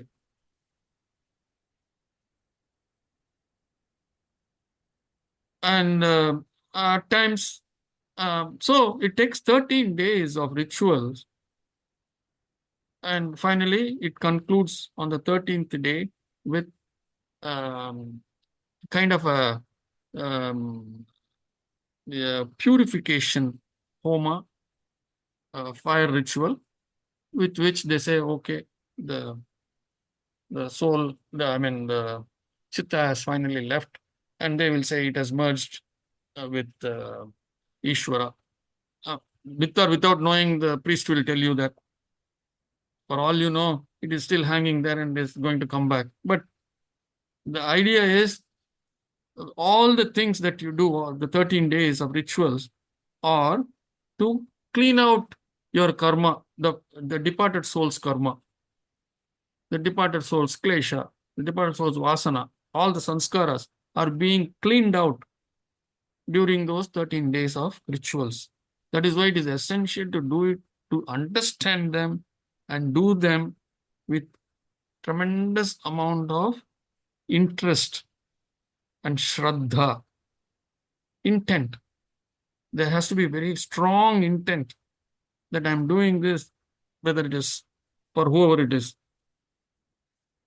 Generally, you do it for your parents. So you do it with that intent, that karma, that klesha, that all the samskaras from you should be washed away. Everything should be burnt. And this is my prayer. And that is how those mantras are there. And if you do it mechanically, obviously, that's why we keep coming back and back and back and again, which means that we bloody well do that homework when we are alive. So it is our responsibility to get it done. No child is going to do it with that kind of shraddha. Again, it is a chance. 1 in a million or 1 in 100 million will have that shraddha, and will do it with tremendous shraddha, with which all the karmas, kleshas, vasanas will get burnt away. Women are not allowed to do shraddha in our culture, right? What do you think about that? Not allowed only in the recent times, not earlier. Okay, earlier they were allowed to do it. Yeah. Okay. Many practices. Many practices, women were allowed where a man is not there to do it. They don't have a child, who will do it? Here in recent times, I have seen people going looking after the offsprings or nearest closest relative, even though there is a daughter. All comes from fear, Ashwini. Many of these childless people, I have seen it myself, they will take this adoption. They will do this adoption thing. They'll adopt a child, especially a son, right? Only a son they have to adopt, so that the son can do all the rituals when they die. So where is this coming from? It is coming from the fact somewhere it got bungled. And from then on, only the son can do this.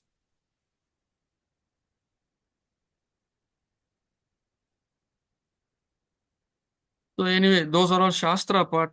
So I don't want to cause any difficulties for people who are used to all that. And then I will get a lot of arrows from the participants here.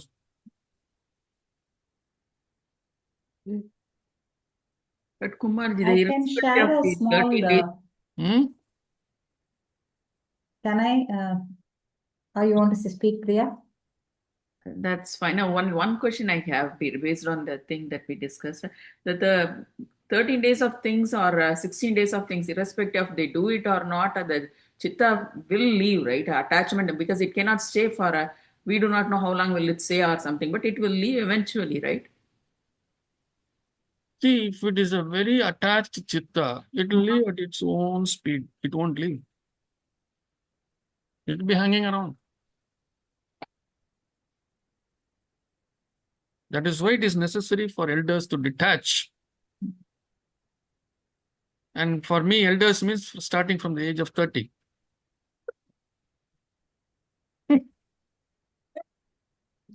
Only when you start at the age of 30, by the time 60 or so, you will be a master in detachment. When people are that attached, definitely they will still have their karma, all these things. So, my question is, when it is not to that level, let the soul be here, the chitta be here or somewhere else. What is the difference, right? What is the difference being chitta attached, chitta being here, or the chitta even there is less attachment also, it will not hang there or somewhere. What is the difference? Let it be there, right? Good question. Let me say I finished my master's in engineering. Okay? What is the expectation at home? To go for a job and then earn yourself. Right? I am 23 or 25, whatever. To go get a job and mind my business, correct? Yeah. So if I hang around in the house, Mm. eating my parents, draining away my parents' wealth. Is that right for me to do? But the example is different here. It is you are literally taking people's money, living with, you are annoying them. But that chitta is not even taking any other's money. Think, Priya. We have another journey. We have other, the chitta has other responsibilities. It has to go and fulfill those responsibilities.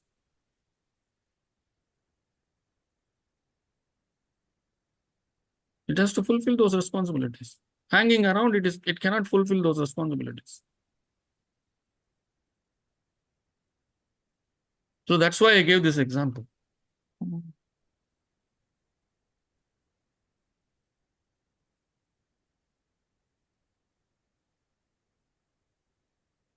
This is what we call as Trisanga Surgam. Neither here nor there. This is hanging in between. Won't go because it is so deeply attached to all these earthly things. So people wake up. So all the people who has the attachment towards some things or even house or people, they will be hanging here. That is the rule. That's what you are telling. I'm not saying all of them, but people who are very, very attached. They So won't. very That chitta will not easily leave unless it is very, very strongly pulled from above and say, hey, we cannot wait. We have been waiting for you to do this job. Get here. Anyway, these are all, I'm building a story. So the thing we have to come back again and again is detachment. Vairagyam. So instead of saying, so what if I'm with attachment? I will hang around for a few days or a few months. That's not the right. That's not the right way of debating this or understanding this. The right way of absorbing this is, yes, I will detach. I will detach starting today. Actually, I should have detached starting 5 years back from the day I started this class. But I did not. I did not listen to Kumar. Now at least I will listen to him. But there are definitely some exceptions. I work in a mental hospital and I observe that there are lots of schizophrenics and they have two personalities in their heads. And I did the horoscope and it's confirmed, yes, they have two deities that are responsible for them. And I noticed they behave differently at a different time as a different personality. Now, it's classified as disease, but really it is not curable. So that I would say that another chitta got into somebody's body when they were lying, having big operations, they were anesthetized. That's where they are like dead.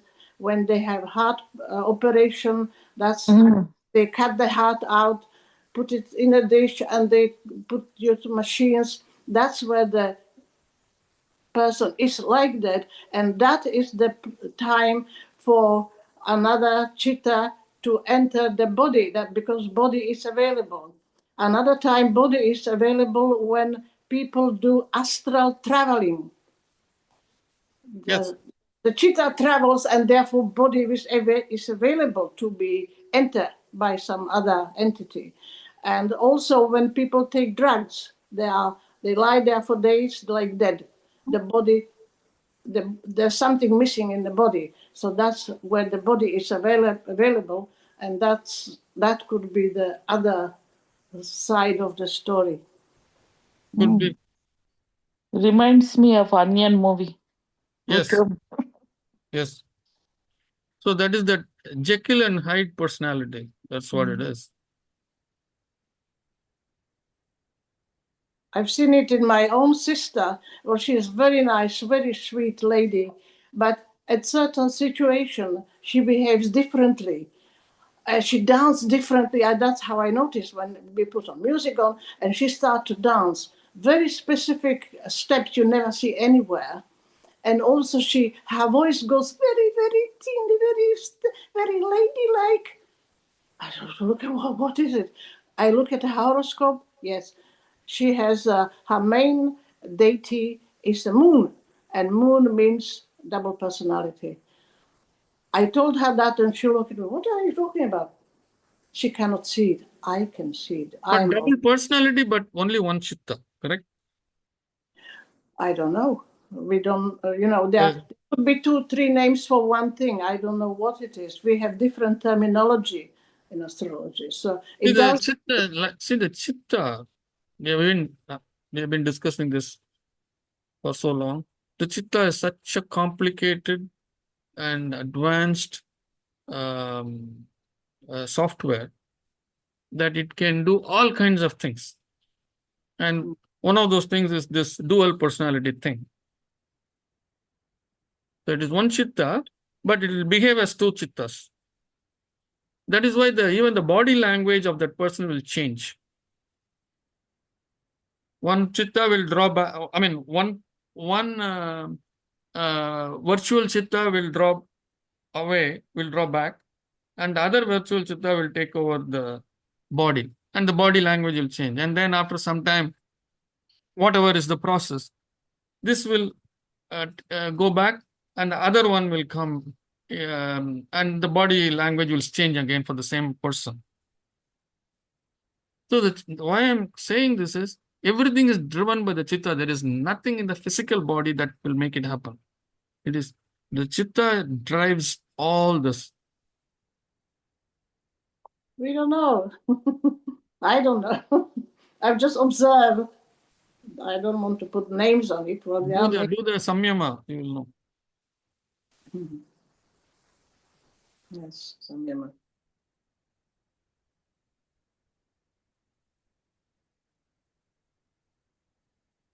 We studied a sutra, right? Kaya akasha yogo. He said, Kaya akasha yogo sambandha samyamat lagu tula samapattehe cha akasha gamanam. Kaya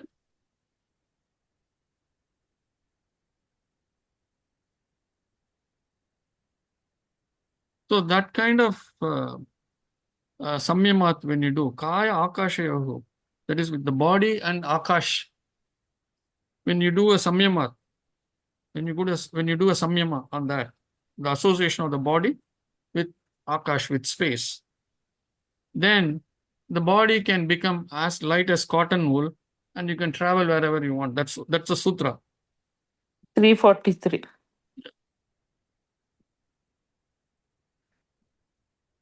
So that kind of any kind of samyama can give different abilities.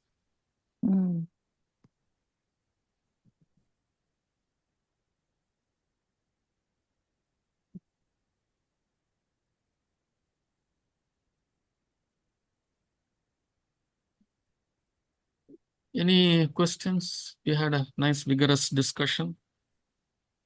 Yeah, I had a question. Yeah.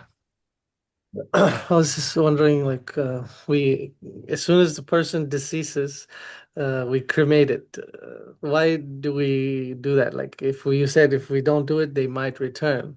Well, wouldn't that be an option too? Why can't they return? Because the time is up. The time is up. Okay. Rather than For karma, see, you have to go back. You have to go back.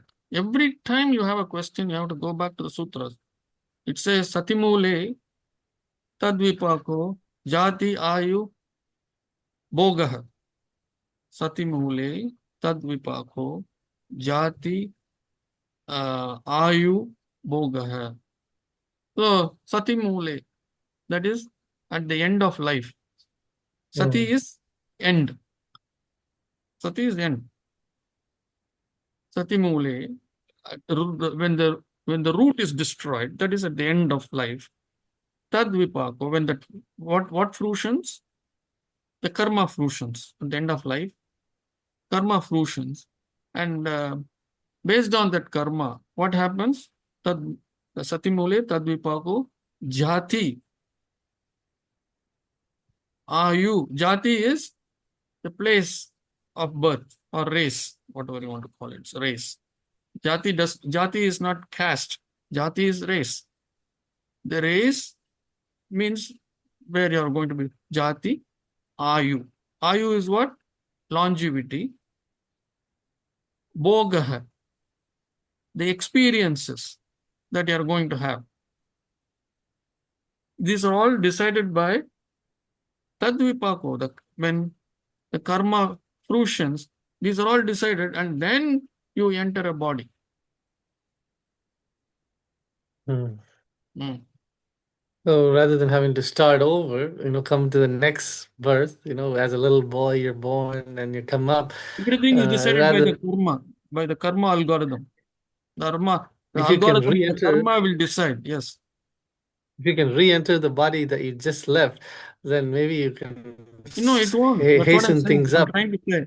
I'm trying to say, I'm trying to tell you, it won't re-enter the body because the time has come for it to leave. When it leaves, it is going to come to a different place because that part of the karma is over. That association with that body is over.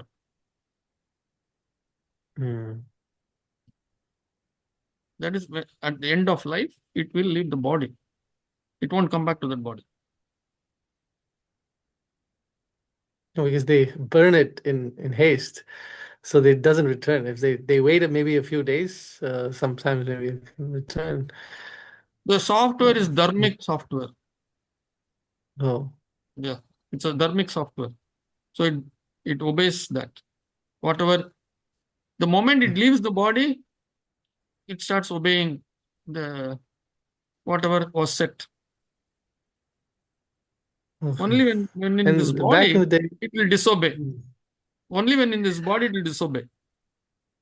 say in Egypt, I heard like there's mummies and things where they wrap things up and they don't burn you. They just keep you in storage for a long time, hundreds of years, Yes. and then Yes. they're called mummies. So, Yes. so will That is they not, return or that will is they only just the rise up? preserving of the body. That is not preserving of the chitta. That is only preserving the Oh, body. That is not okay. preserving the chitta. And even in Christianity, they don't cremate it, right? They bury it in the Yeah. ground. Yes. See, the body is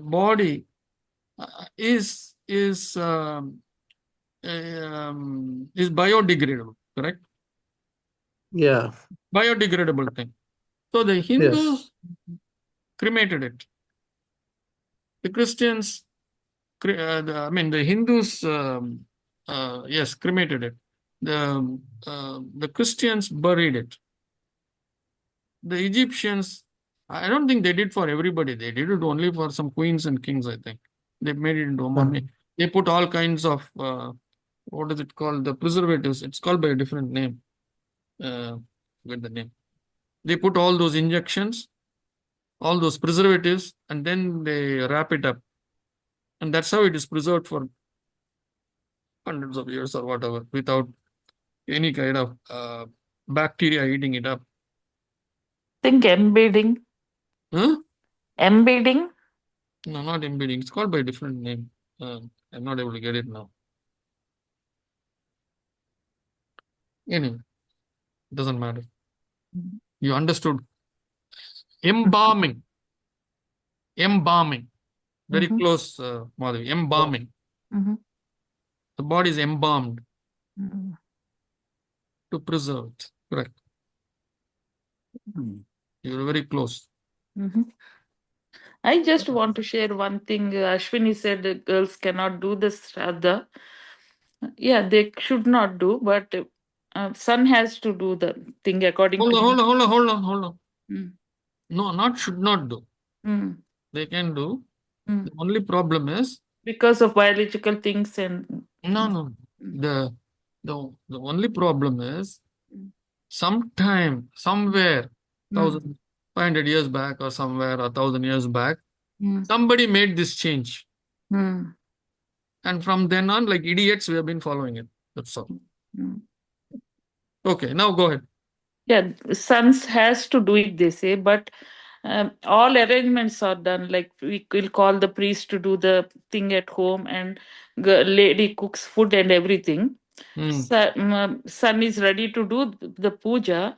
Then girl gets suddenly her monthly thing. Then they will stop it. They cannot do it because girl has to lit the lamp.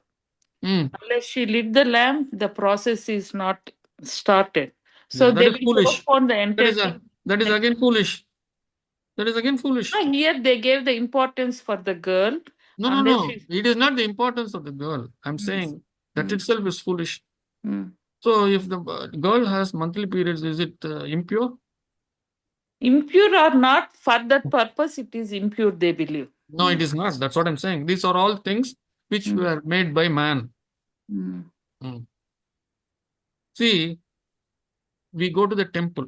The temple, you have the main deity, and then the deity's spouse is also there, right? The Devi is also there. Per our understanding, per our belief, they are real, correct? Yes or no? So that means the deity also should be getting periods, and she is in the inside the temple. Think, Madhavi. Don't react. Think.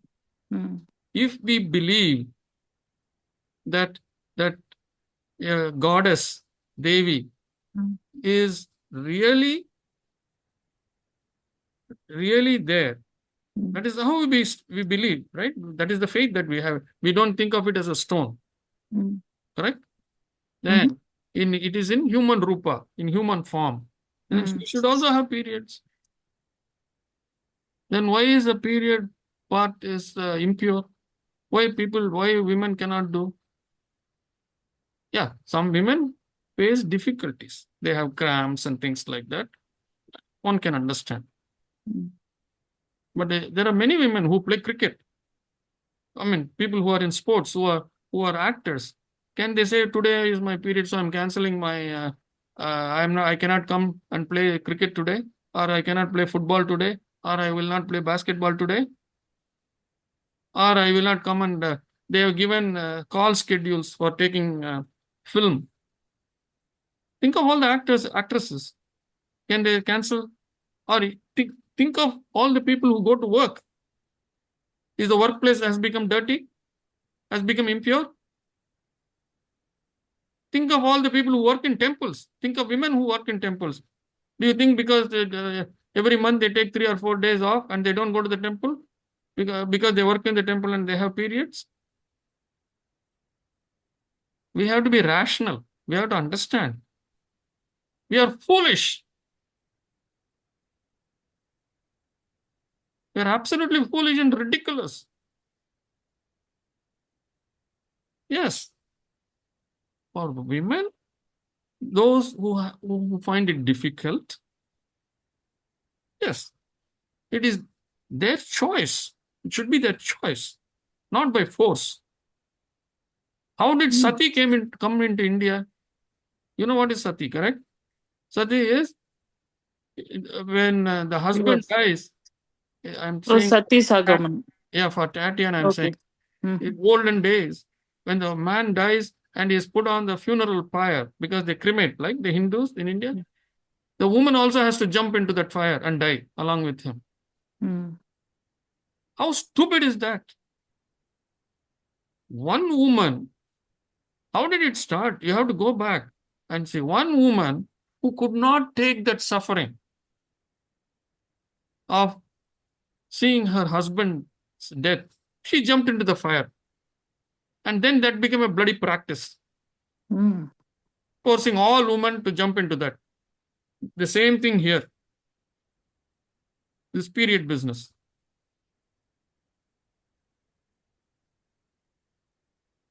We don't think. We don't logically analyze anything. We don't read. We don't think for ourselves. We just believe. Our life is for discovery, not accepting whatever somebody has written and gone. It has to be a debate. It is not a one-way street. Okay, people, it's already almost 10 minutes past 9 o'clock Eastern time. 2 hours, 10 minutes into our class. I think time to wrap up. Sorry, I'm ending this on a very, not that I'm angry, I'm giving very, very sharp words, I'm saying, because you're not thinking. Actually, many times I see, even when it comes to this very unfortunate women that I deal with, survivors of domestic violence, it is the women against women. She is being beaten by a man, and finally, after months of this abuse or years of abuse, finally she takes a stand and she leaves him and takes divorce. And then the Indian community will not want her. They will excommunicate her. She will be treated as an outcast. It's a soft target. It's a very soft target, a woman. Yeah. It's a very soft target. Yes.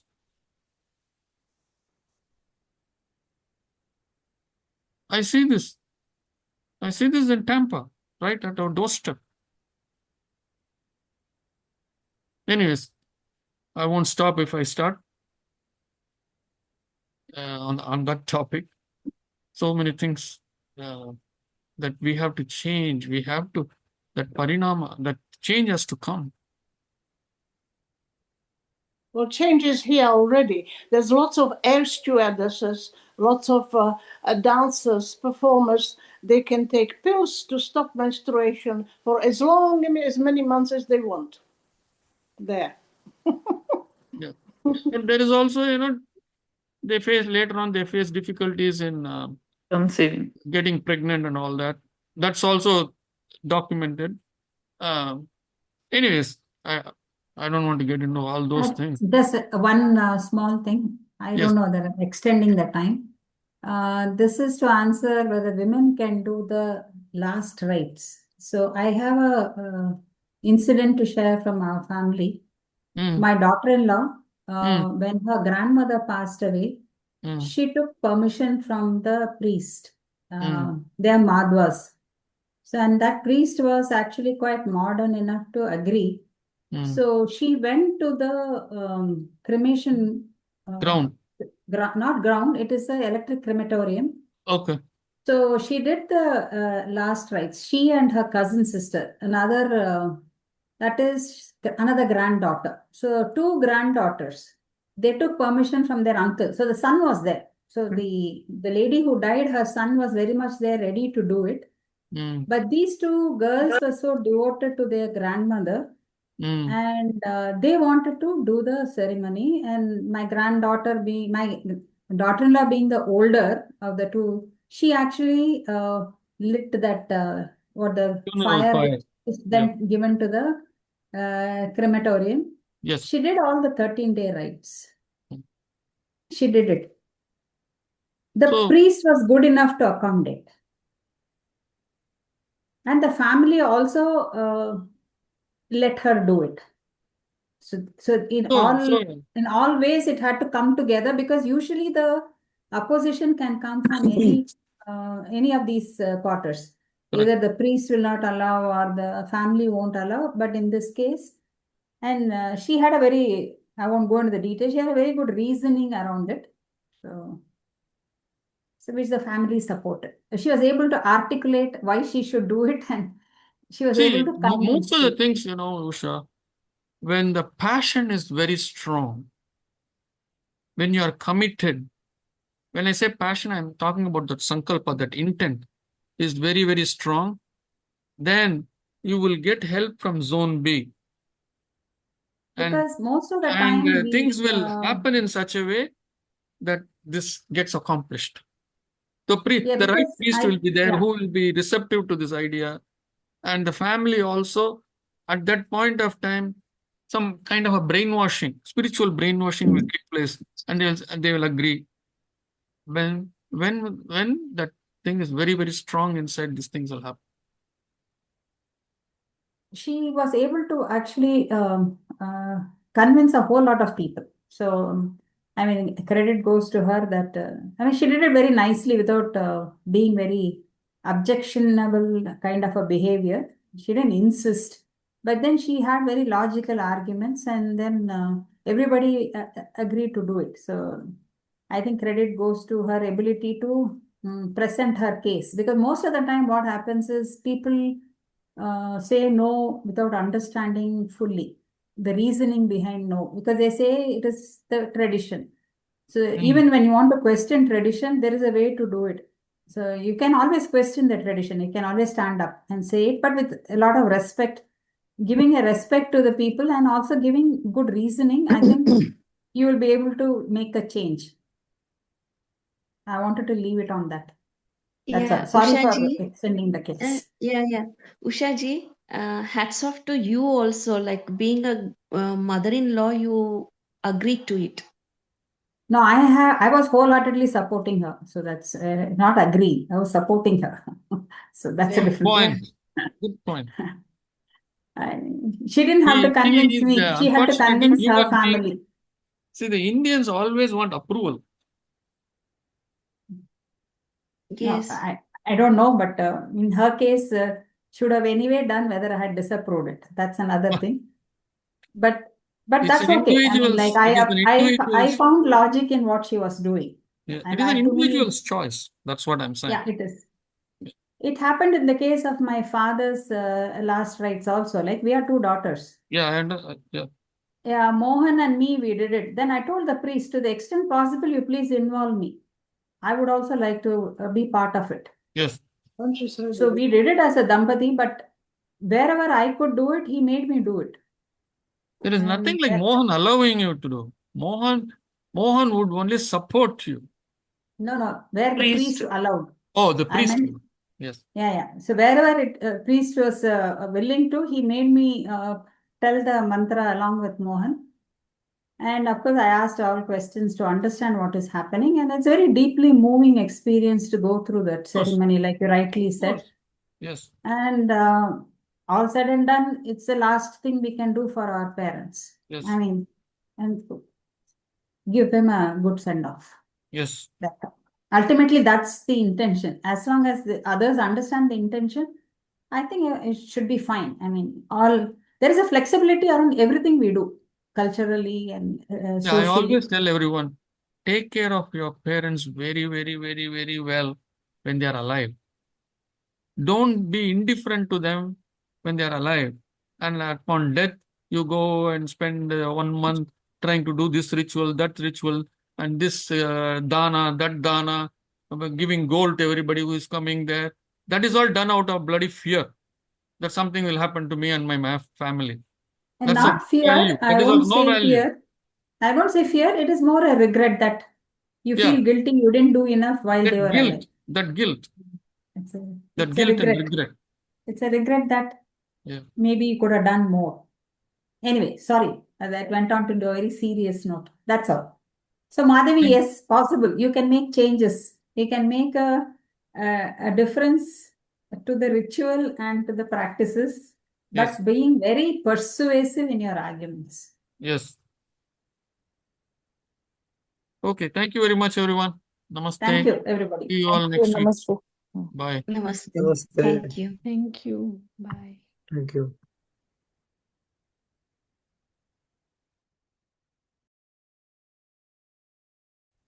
Yogeshwaran, no talking today?